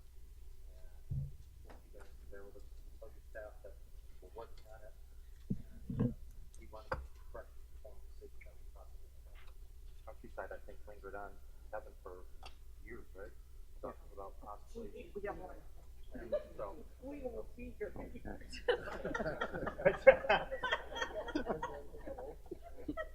All right. Thank you for your remarks. I'll now ask the supervisors for a request for roll call. We have a request from Mr. Beatty on 200. Are there any requests? No, I want to respond to one of the comments from the public. All right, I apologize. And then we'll end it. Go ahead, Dennis. The way my arm and I was blown away. It's taken me 6 years to get to this point where I can say I told you so. It's been an arduous 6 years. I realized when I started this that I was new on the board. A lot of the supervisors then are now gone, and some of you that are still here didn't know me. Mr. Whitehead's absolutely correct about the situation. As much as I rarely agree with him, he's absolutely correct in this. And the reason we paid so much is because we did so much bad. The three principles from this board that instigated this movement are no longer here. One of the principles that supported me in my efforts is no longer. But for the rest of you, I will tell you this. We went up the county and encroached on one of our county residents' place of business, dismantled the structures of his place of business just prior to his opening for business, loaded some of his personal property on our county vehicles, drove away with it. It was just mind-boggling to me. I have been in the surveying business for 50 years. 50 years. And I pleaded with them in the cold and in the rain on site not to do what they were doing. But they were determined to do it, and they did it even with my pleas. And this is the end result. They did exactly what I told them they were doing, and this is why we're paying. We're paying. Truthfully, for what we put Mr. Gillette through, I'm not sure that's nearly enough money for all the gangs. And he was a gentleman. I'll tell you, he was a gentleman when they did that, I'd have been livid. I would have ended up in jail for sure. But he sat there calmly controlling himself while he dismantled his business, and I'm glad that he prevailed on this lawsuit. It cost him a tremendous amount of money and angst. I hope he never do something this stupid again. Supervisor Brammer. Thank you. Well, on that note, I think this raises to light the issue that we get sued all the time. I mean, there are suits happening all the time, and we don't hear about them unless we read them in the paper.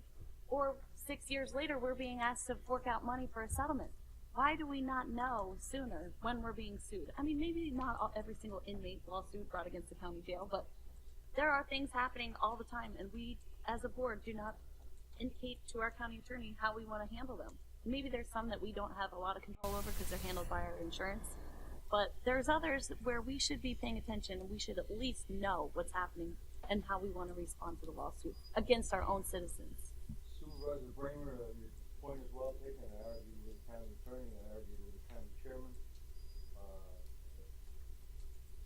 Adamant, continuously. It was a known fact in the early stages of it. I mean, I was there the day we did it.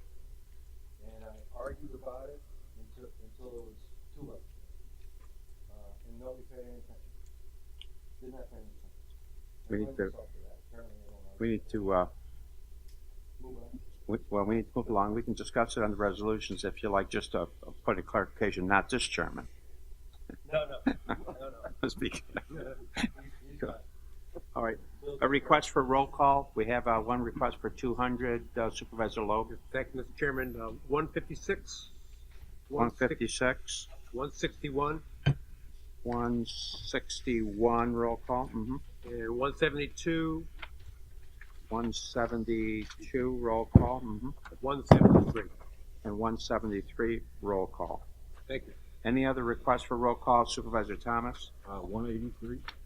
Roll call on 183. Any other requests for roll call? There being none. Discussion on resolutions. Supervisor Garrity. Resolution 200. I fully agree with Doug on this. I think it's a shame that we have to vote on this resolution today. I'm disgusted with the whole thing and how we got there on this. This may have seemed to be a good plan for those who needed it. I personally feel violated by some of our elected officials, maybe not Mr. Sokol, but from other counties. When elected officials get relatives to get money from a loan fund that is somewhat tied to counties, I think it's totally wrong. I guessed when I heard that there potentially could be other elected officials. I just don't think it's right. I think we ought to look in the mirror, and if we have any one of us has anybody tied to anything that's dealing with Warren County, we ought to say it, and we ought to at least bring it to the county attorney's office, and we ought to make it known. Now, that's on 200. I'm sickened by it. You know, it's one thing to give out loans to people who need it. I'm not sure about that, and I would love to see the loan aging report from them. But I would like the loans identified, not with initials, not with surnames or anything. I want to see who's getting these loans, because this is not right. It's not right, and it taints every one of us in this room, whether you like it or not, because we're all elected officials. And now it looks like it's going to reach into 2 other counties that we know of, and potentially more that we don't know about. So I've had enough of it, and I won't support this organization going forward. I've just had enough.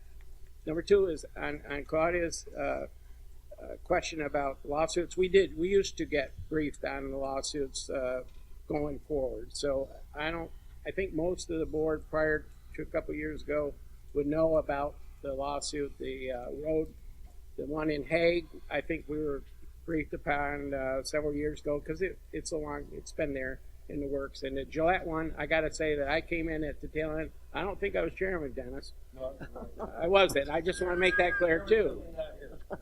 So, you know, my hands are clean on that one. But I did sit through a couple of the meetings, and we did talk about this. And Dennis was adamantly opposed to it. And I think we did a disservice to Mr. Gillette with some of the comments that he brought for us by the Snowmobile Club. And as much as I don't want to see the county taxpayers pay the money, I think, you know, we knew this was coming, and we should have ended it a couple years earlier than carrying on with this. So those are a couple of things. I mean, I'm sick of the Lake George regional planning thing. I think they have good intentions, but boy, you know, I'm almost wondering if this isn't a piggy bank for elected officials. So that's what I'm going to say on that one. Supervisor Thomas. Yeah, well, I don't necessarily condone the loan fund that the planning board has. I would bring to the board's attention that the planning board is an umbrella organization for the Adirondack Glens Falls Transportation Council, a municipal planning organization, and that organization applies for grants, considerable amount of money for Warren, Washington, and the upper part of Saratoga. And that is underneath the planning board, the regional planning board, and the Transportation Council cannot contract for anything.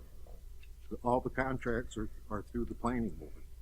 And also the other organization that's in there is the Lake Champlain Basin Program, which provides a lot of environmental funding for the Lake Champlain watershed area. So I would just bring that to everyone's attention, and I believe that part of that $7,000 goes to support these two organizations or support the umbrella. It does. Supervisor Dickinson. I said this before, and I want to say here to Supervisor Thomas. My dealings with them have always been through the planning department, and we've done a lot of really good work through. I'll be truthfully, I didn't realize they were loaning out money. I had no idea. But I'll tell you from my personal experiences, I'm sitting on one of the county boards, which I sat on endured for a year, and then asked politely to be removed from. When you're on an organization that loans money to businesses and people who can't get it from a bank, you just after for trouble. It's going to happen. There's a reason why the banks don't give them money. And I think we've got a couple of those organizations here. This seems to be one of them. I didn't realize they were being outlawed. All right. Any discussion on any? Mr. Chairman, at the end of the day, just not to redo what I said previously. Well, let's try to get through these loans, and let's open the portfolio. Let's move it along, and let's get it off the table. That was my message to Mr. Young. And I think we should envelop them like we do all our organizations. They should come in regularly. They should present when the financials are done. They should come in and present their financials, of course. And so that's another hand. Is this on 200, Claudia? It is on 200. I just wanted to say I agree with Supervisor Garrity, and it seems like what are we doing? Why not pull them into the LDC or the our own planning department for some of those functions, and make sure that the Glens Falls Adirondack Regional Transportation Council has some sort of umbrella organization. Maybe not the planning board. Supervisor Thomas. I think it's because it's a regional organization, like the MPO. There's like 10 or 11 MPOs in New York State, so it's regional. It's multi-county. I think that's one impediment to do.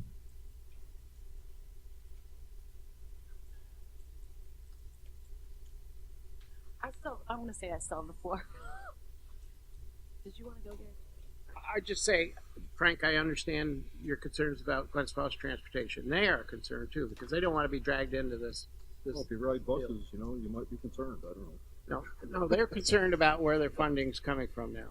So they have spoken to me off the record on that. Any other discussions on 200?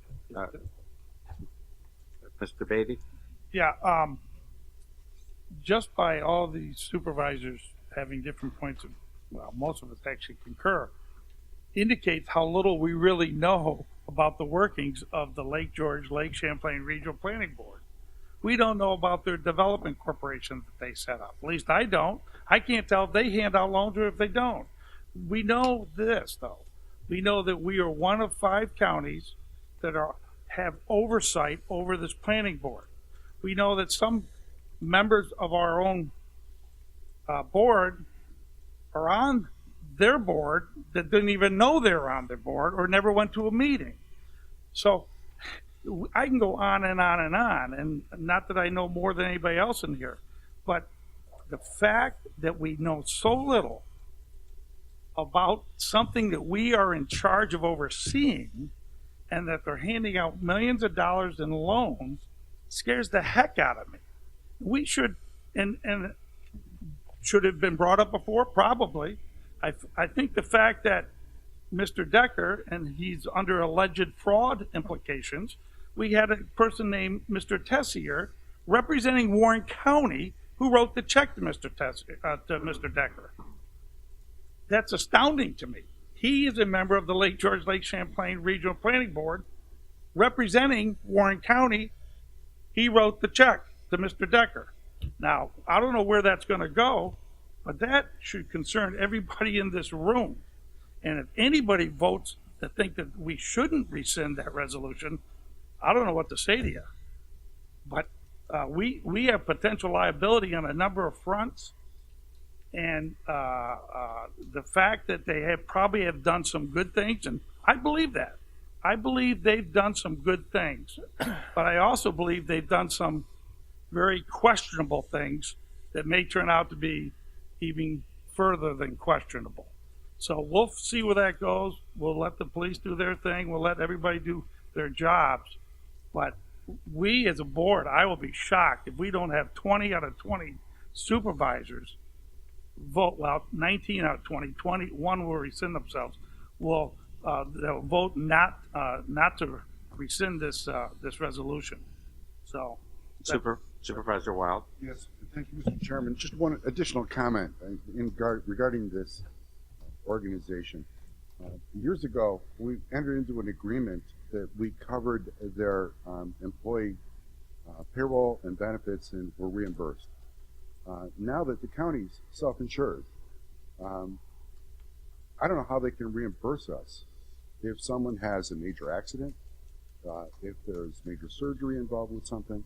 So I think we need to go in deeper in terms of the whole relationship with this board as well as other boards, because if we are totally engrossed in supporting them from an employee standpoint, we are now totally liable. So I don't think that was the intent of the original agreement that we had, but it's something else that I suggest that we look into as we go forward. We will. Supervisor Dickinson. Nobody else raised their hand, so I got up by default. No, the rules say you need to call on everyone before you return to someone. I am very concerned. Lake George, Bolton, and the Glens Falls area, Queensbury area depend heavily on Glens Falls transit. They are gearing up now for the coming summer season. They move a lot of employees as well as tourists. So this is a serious ramification of what we're doing here today. If we're going to do this, we need to be ready to respond quickly to how we're going to salvage the Glens Falls transit. Because we definitely need it. We're shooting ourselves in the foot if not the head. Supervisor Lowe. Thank you, Mr. Chairman. I'm wondering, we're talking about $7,000, putting it on hold, at least for the short run, it's not permanently, but $7,000 is not going to make or break any of the organizations we're dealing with in this county. And as you know, the invoice has been held since the last meeting, so the cash hasn't flowed anyway.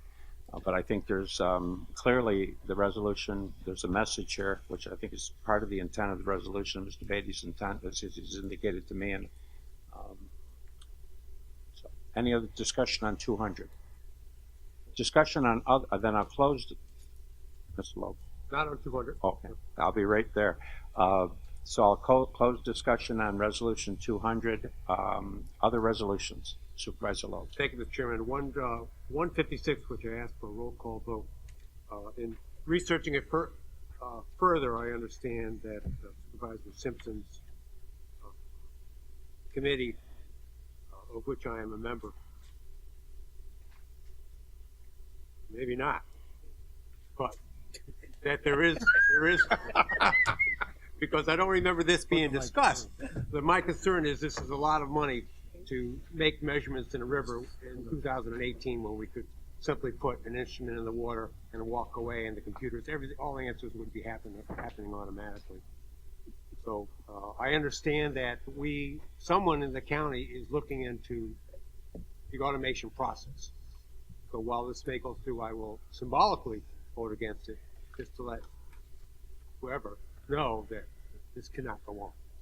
All right, so we have had a roll call on 156. Supervisor Simpson on 156? Yes, that's actually Supervisor Leggett's committee, but I think I raised the issue about that in committee. I didn't know if I could speak on that, or is it okay if I... Right at the moment, okay. The floor is yours. I had questioned it. There's an existing equipment there. And this data is very important to, flood warning, especially Glens Falls. I had asked, is that the right place? We're looking at other monitors in other places, and it's the importance of this data. So that was a question. Those were the questions that I had raised, but it was actually Supervisor Leggett's committee. That's it for me. Thank you. Would you like to speak, Supervisor Leggett? And to clarify, and I'll ask Director LaFleur to correct me if I'm wrong on this. we are in contract with USPS, and for services, they'd like to increase it by about $3,000 for the rest of the contract. So that's what we're looking at under this resolution, is to appropriate $3,000 more for this ongoing contract that we have with them. And I'm sure that there are discussions going on how to bring more efficiencies on the status of our system. All right. Perhaps in committee you could task Brian to have those discussions with USGS so that we can identify if the idea that Supervisor Loeb has is in fact a doable option. Thank you. Thank you. Is there any further discussion on 156? No discussion. I'll close discussion on 156. Discussion on other resolutions. Supervisor Molino. My comments are not on a discussion or on a resolution, but it's something that was mentioned here about the railroad. I've been working with the railroad since 94, 95. I got a lot of time into it. The one thing that I'm a little upset about, and I agree with everybody, is that if we're having problems, we got to take care of it. But even in the paper, between the oil cars and everything else that went on, it has yet to be mentioned that since 2011, this railroad was running. They've turned over $602,160 to this county in payment of ticket sales and things. So the county has made money on this railroad. Yes, they owe $27,000 for October, November, and December, and another $1,672 for January. But it's, I'm just trying to bring that up, that it's not everything that went wrong with the railroad and all the stuff that everybody wants to get rid of. I'm getting calls now from people, bike trails and snowmobile trails, and rip them up, but I just want everybody to understand that most of the people that's on this board now really weren't around when this started, and this railroad did give us over $600,000. So that 27,000, yes, it's important, but this is what started the big fury that they're not paying, their breach of contract and everything else. So I still hope there's a little 5% chance that we can work out something, even to finish out this contract with this company. Because it's not that they didn't do anything for the county. They maintained the tracks. They even got a grant for, I'm not sure, it's 80 or 90,000 to fix all the signals on the roads. Didn't cost us any money. They took care of the signals. They took care of putting them up. So I think they did a lot. They paid all the insurances and all the repairs. So I can understand their point that they're losing money and they needed help. But I just wanted to bring this up. Yeah, this is apart from the agenda, but it's an important topic. So I think without objection, I think I'll allow a couple more comments. Supervisor Thomas. Yes, to follow up with Mr. Merlino, there's also about 460 or 470,000 worth of match to grants that have been awarded to various communities throughout the county. And the match is provided by the work that the railroad did maintaining the tracks. So you can add those 450,000. Supervisor Simpson. I was gonna say what Supervisor Thomas said. There are a lot of moving pieces with this, and I think that's why we need to take our time. We need to know all the information before anybody takes any actions anywhere. I think we need legal advice. We need to know we need everybody on the same page and knowing all the facts, all the information, so we do know which way we're moving forward, and we're all in the same. So, thank you. Alrighty, discussion on other resolutions. Supervisor Wild. Mr. Chairman, I'm sorry, this is not in regards to a specific resolution, but it's a closure for a discussion we had earlier about litigation against the county. And I'd like to request through you to our county attorney, county administrator, and I believe it might be Supervisor Loeb who chairs the committee, to see if we can get a listing of all the current litigation that is against the county. Of course, and we can a little provide summary. So of we course. can get a status. Of course. Thank you. You're welcome. There I saw hands. Supervisor Bramer. Thanks. On Reso 192, I did want to bring up, I'm concerned about our children's safety. I have 2 young children. They go to the Glens Falls School District. So it's, I've been communicating with the superintendent there.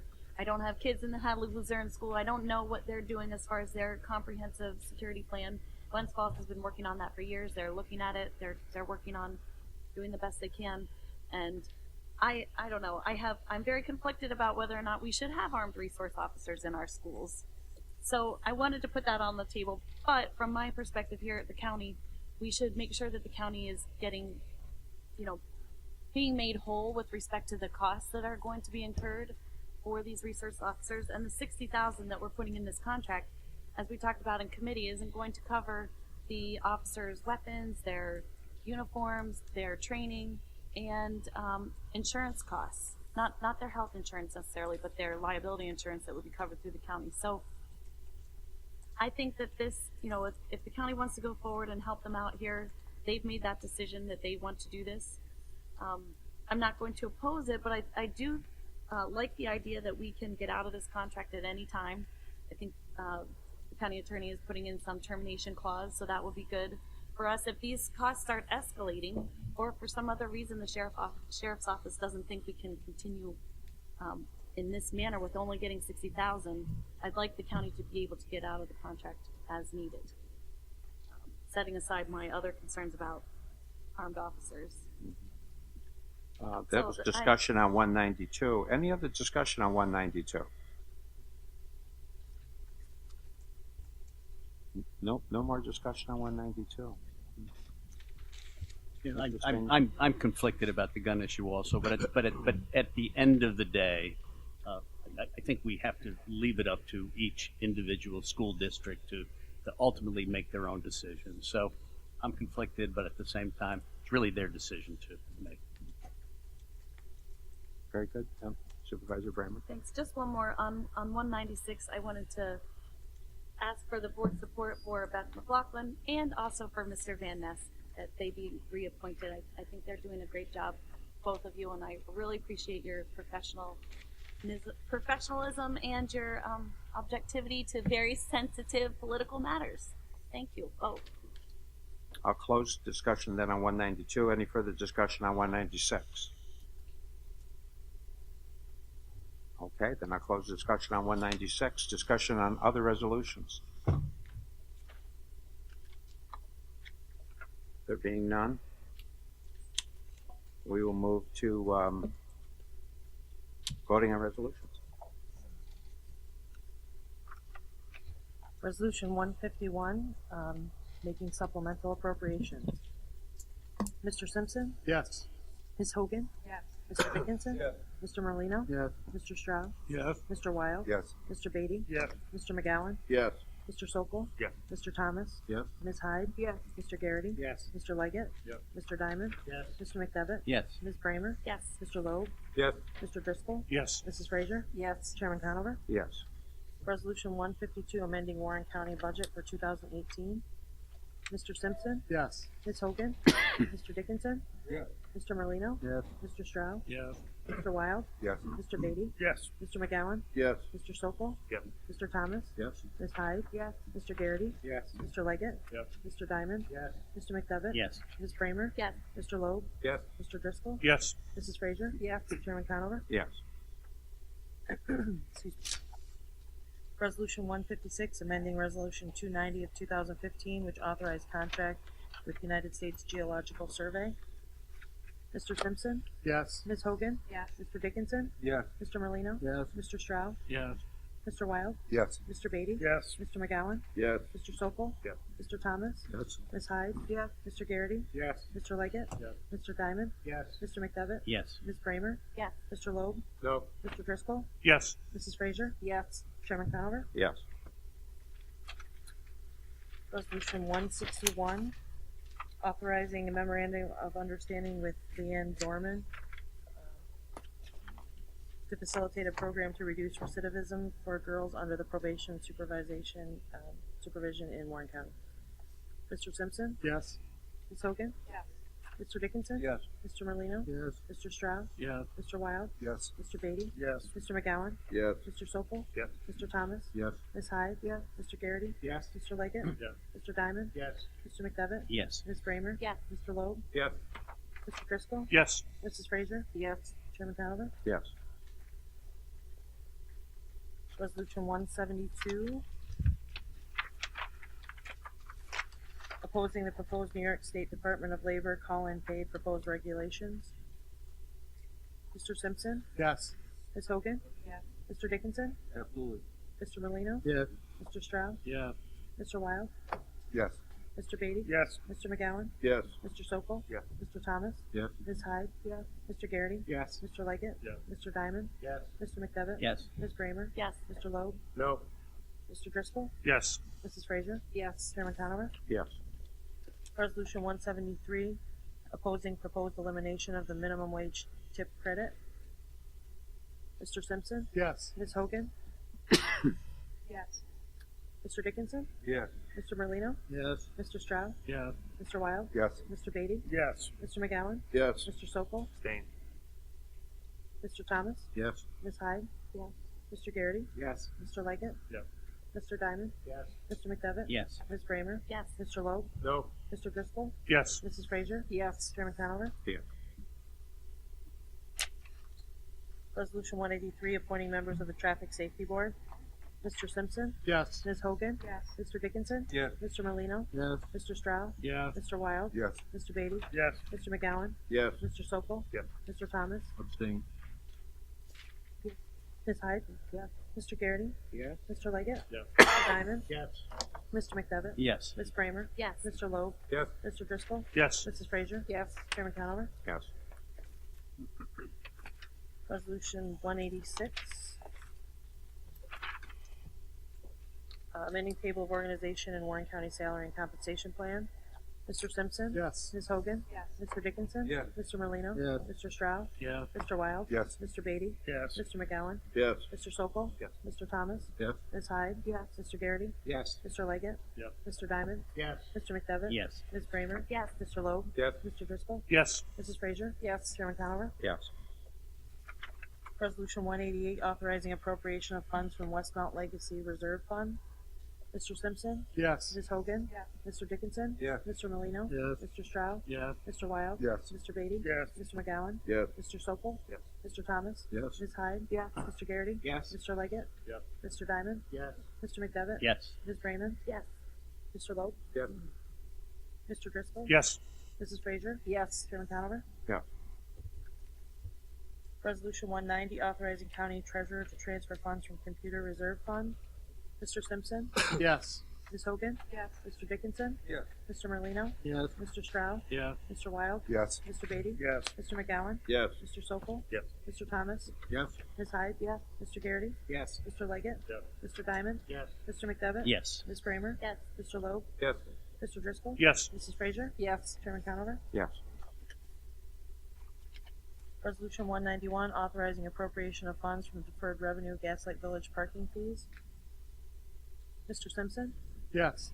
Ms. Hogan? Yes. Mr. Dickinson? Yes. Mr. Merlino? Yes. Mr. Stroud? Yes. Mr. Wild? Yes. Mr. Beatty? Yes.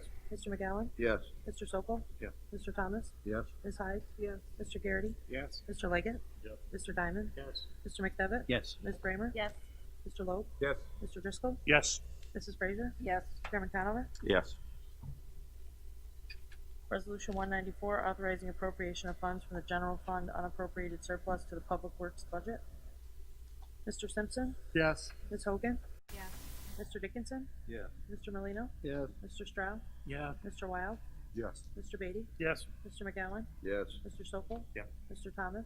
Yes. Ms. Hyde? Yes. Mr. Garrity? Yes. Mr. Leggett? Yes. Mr. Diamond? Yes. Mr. McDevitt? Yes. Ms. Bramer? Yes. Mr. Loeb? Yes. Mr. Driscoll? Yes. Mrs. Frazier? Yes. Chairman Conover? Yes.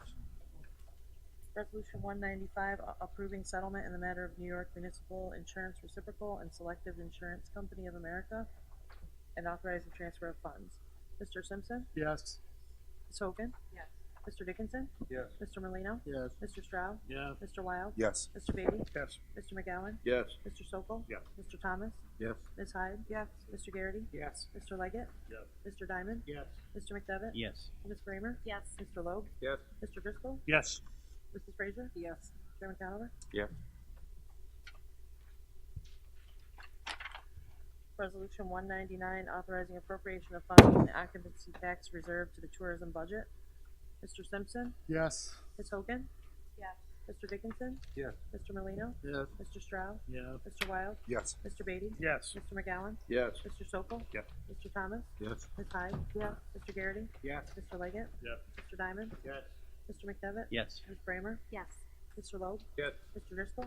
Yes. Mrs. Frazier? Yes. Chairman Conover? Yes. Resolution 200, rescinding Resolution 133 of 2018, authorizing payment to the Lake Champlain Lake George Regional Planning Board. Mr. Simpson? Yes. Ms. Hogan? Yes. Mr. Dickinson? That'd be a reserved yes. Mr. Merlino? Yes. Mr. Stroud?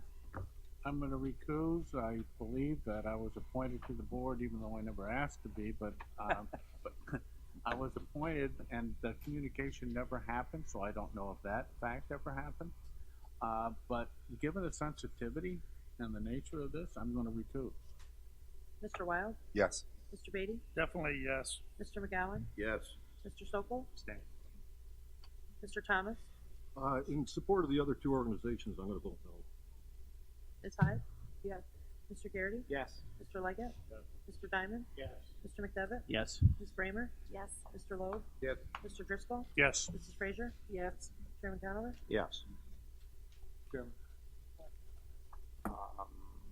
Mr. Dickinson, am I on that board? Did you appoint me to that? you are appointed to that board. No, I'd like to change my vote. You'd like to recuse yourself? I certainly would. Mr. Dickinson? All right, very good. Ms. Frazier? Well, apparently I'm on the board. I've never been to a meeting, but I would then recuse myself. Right. Well, let me ask the question, because as chairman of the county, I'm automatically on the board, but I don't believe as an appointee of the board, I don't believe I'm required to recuse myself. So I'll keep my vote as in support of the resolution. Is there anyone else in the room that knows whether they're on or not on the board? I I believe the treasurer may or may not, but he's not here at the moment. Alrighty, we'll have a vote on the collective. I have a motion to approve the balance. Mr. Dickinson, Ms. Bramer, all in favor? Aye. Opposed? Carried. Privilege of the floor. Bye, Is there- Kevin. Is there anyone in the audience that wishes? Fred, now's your time.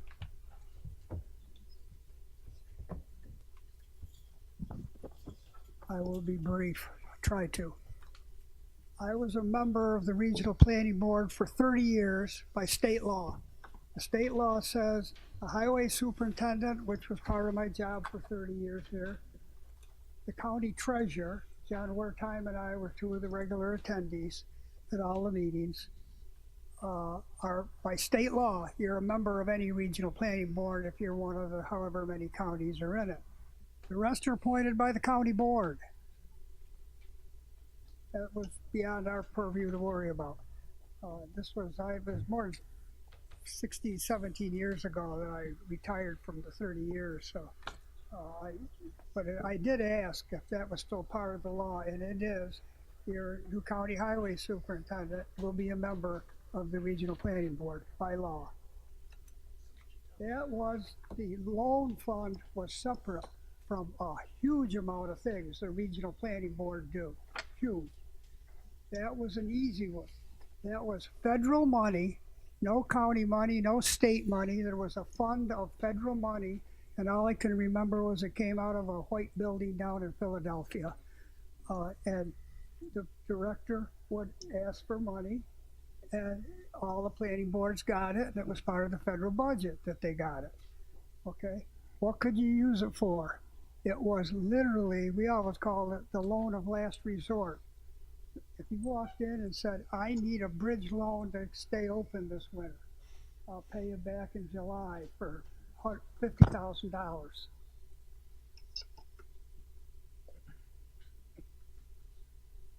All this time I thought Dennis didn't have a microphone.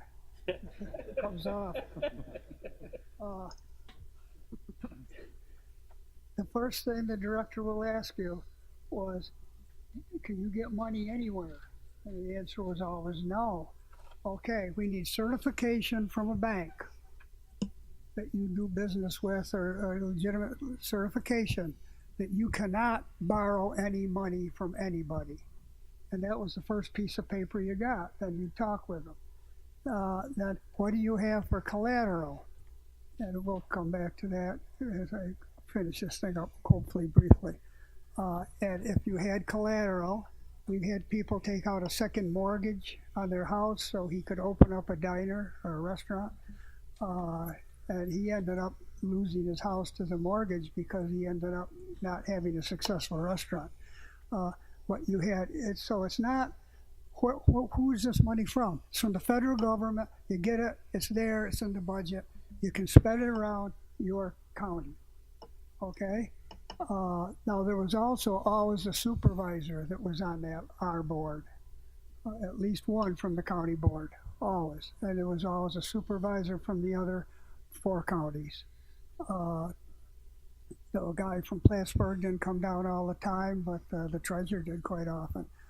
So that was the control. That was the group that said, okay, now they would look at the request for the loan, and if they were certified to not be able to borrow money anywhere, and that was the legitimate check, okay, and you've got collateral, yes, okay. Now there was political doings on a couple of things. I recall the big NIMO building down off Dix Avenue and Quaker Road, when they left, and there was this big vacant building, and a fellow from Glens Falls decided he was gonna manufacture ski clothes and that sort of thing there. And Bond, right. That was funded through a whole bunch of loans. Had a call from the congressional office saying, you guys got to come up with a number. I'm going to guess, this is back 20, 25 years ago now. 125,000's got to be loaned out by the regional planning board. Well, it's federal money, it's federal. You say, okay. we had the money there to loan out, and we did, along with a whole bunch of other people. And he went broke.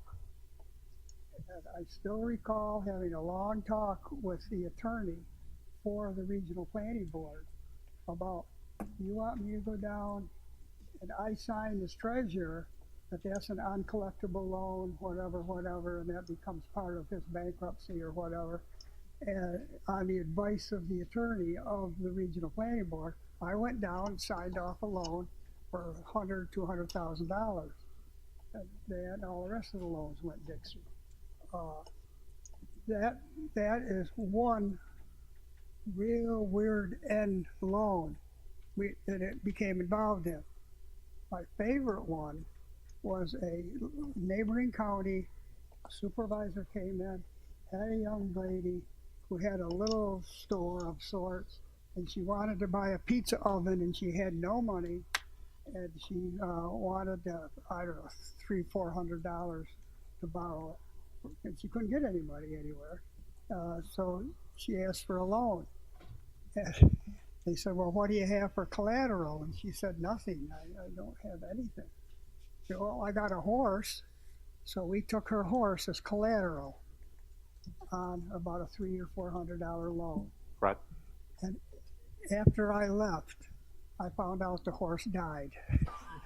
So that's the scope of what this fund does. You need money badly. You can't get it anywhere. It's going to cost a bunch of jobs. A bridge loan. Oh, that's a big corporation. Yeah, but they don't have enough money to stay running this winter. They'll ready to go next year. That's what this loan is all about. It's the loan of last resort. It's not a normal, quote unquote, normal loan. Thank you. You're welcome, Fred.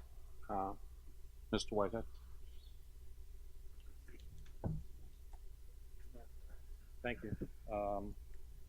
I don't know a whole lot about the regional planning board. I'd like to know more, but I do know enough that I believe Mr. Thomas and other people that when they've said that they do a lot of good work, I believe that's true. But the fact that you do spend 75% of your money on good things doesn't take away your responsibilities for the other 25%. And if that other 25% happens to come from the federal government, not your individual budgets, that doesn't take away your responsibility either to make sure that taxpayer money is being well spent. So I am glad that we're continuing to ask questions. We'll continue to get answers, and at some point in time, we'll be making the right decision. So that's all good. Now, the next thing I'd like to do is to apologize to Mr. Supervisor Sokol. That he has become collateral damage in my attempts to bring some of these concerns forward. It's not my intention to go ahead and point at him, but it has served its purpose, and it's unfortunate that Mr. Sokol got caught up in it.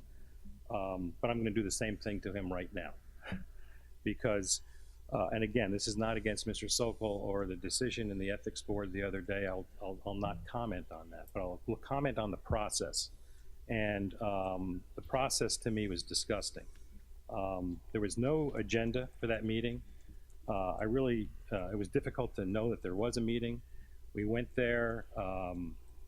We were talking about one case, and then they went into executive session.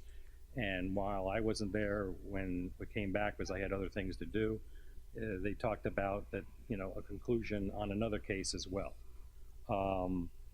I don't know, nobody on the first case, we all were sitting there, we all heard, public testimony for and against, a certain situation. We heard absolutely nothing on the second thing, except a decision. But the only people in that room, one of them was the county attorney who had already issued an opinion, the same opinion that the board ended up coming back with. I don't know who prosecuted that. I don't know how you can be both a defender and a prosecutor at the same time. I don't know, where any of this information came from. And if this is the best you can do to convince the people of Warren County that you care about ethics, that you have a long way to go. That's in my opinion. Thank you. You're welcome. Anyone else wishing to address the board at this time? There being none, announcements. Mr. Stroud, Supervisor Stroud. Yes, Wednesday, I went to Elizabeth Miller's beautifully recreated Park Theater. And then the next day, on Thursday, I went to the beautiful and charming redone Queensbury Hotel. We had a Lake George Chamber CBB meeting chaired by Kristen Hannafin, who's working very hard to bring great events to the area. And I just had the thought, and last night I went to Sip and Canvas, and I don't think Picasso has anything to worry about. But my point is that under the leadership of Mayor Cleveland and now under Mayor Hall, I think the city has done a great thing. It shows that when we work together, we can accomplish great things. So I think the theme is working together.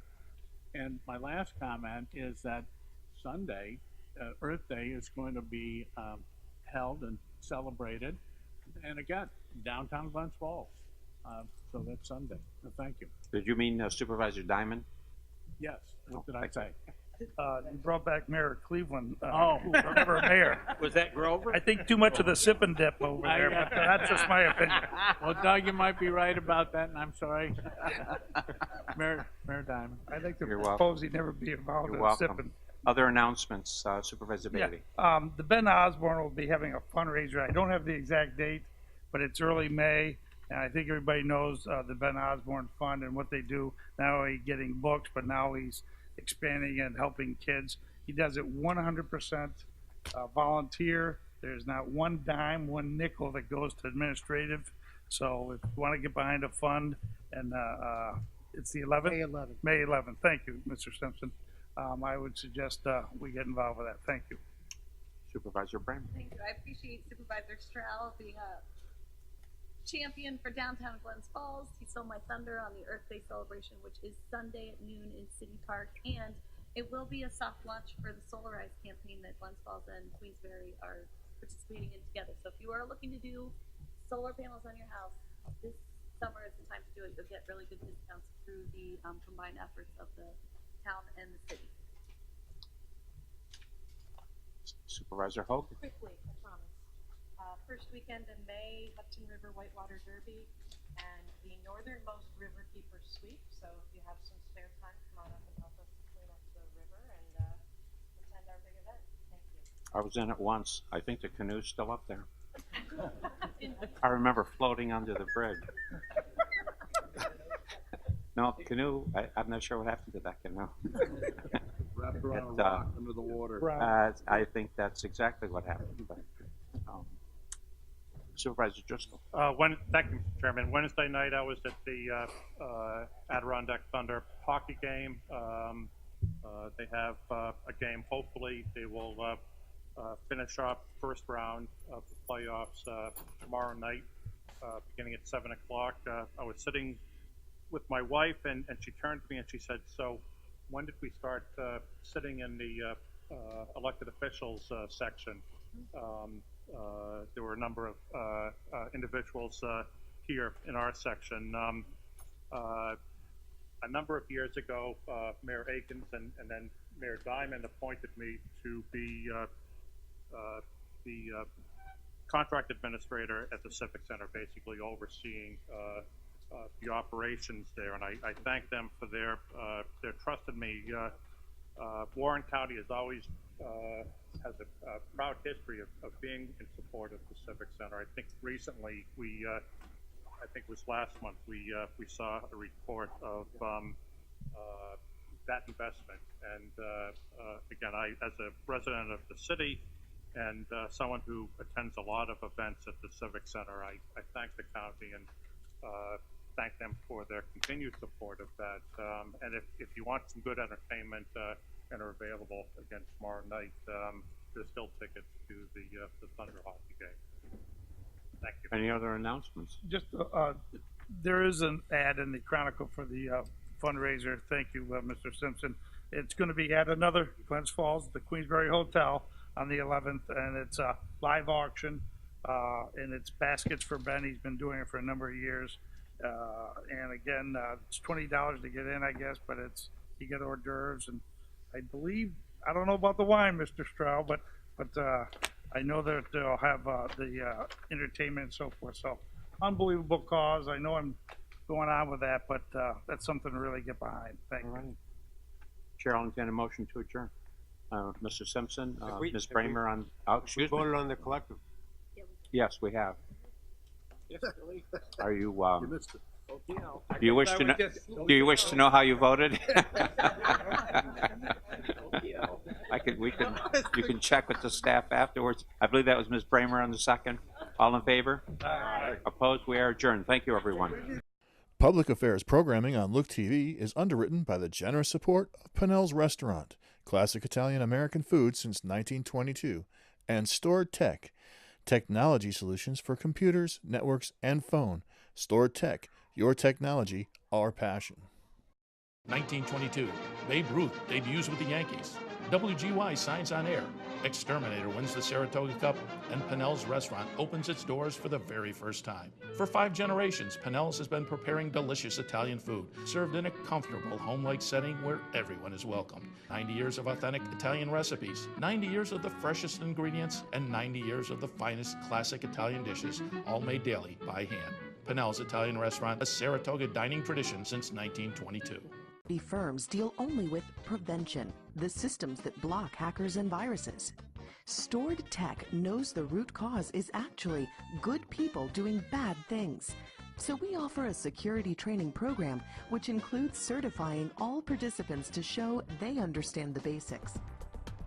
Technology solutions for computers, networks, and phones. Stored Tech, your technology, our passion.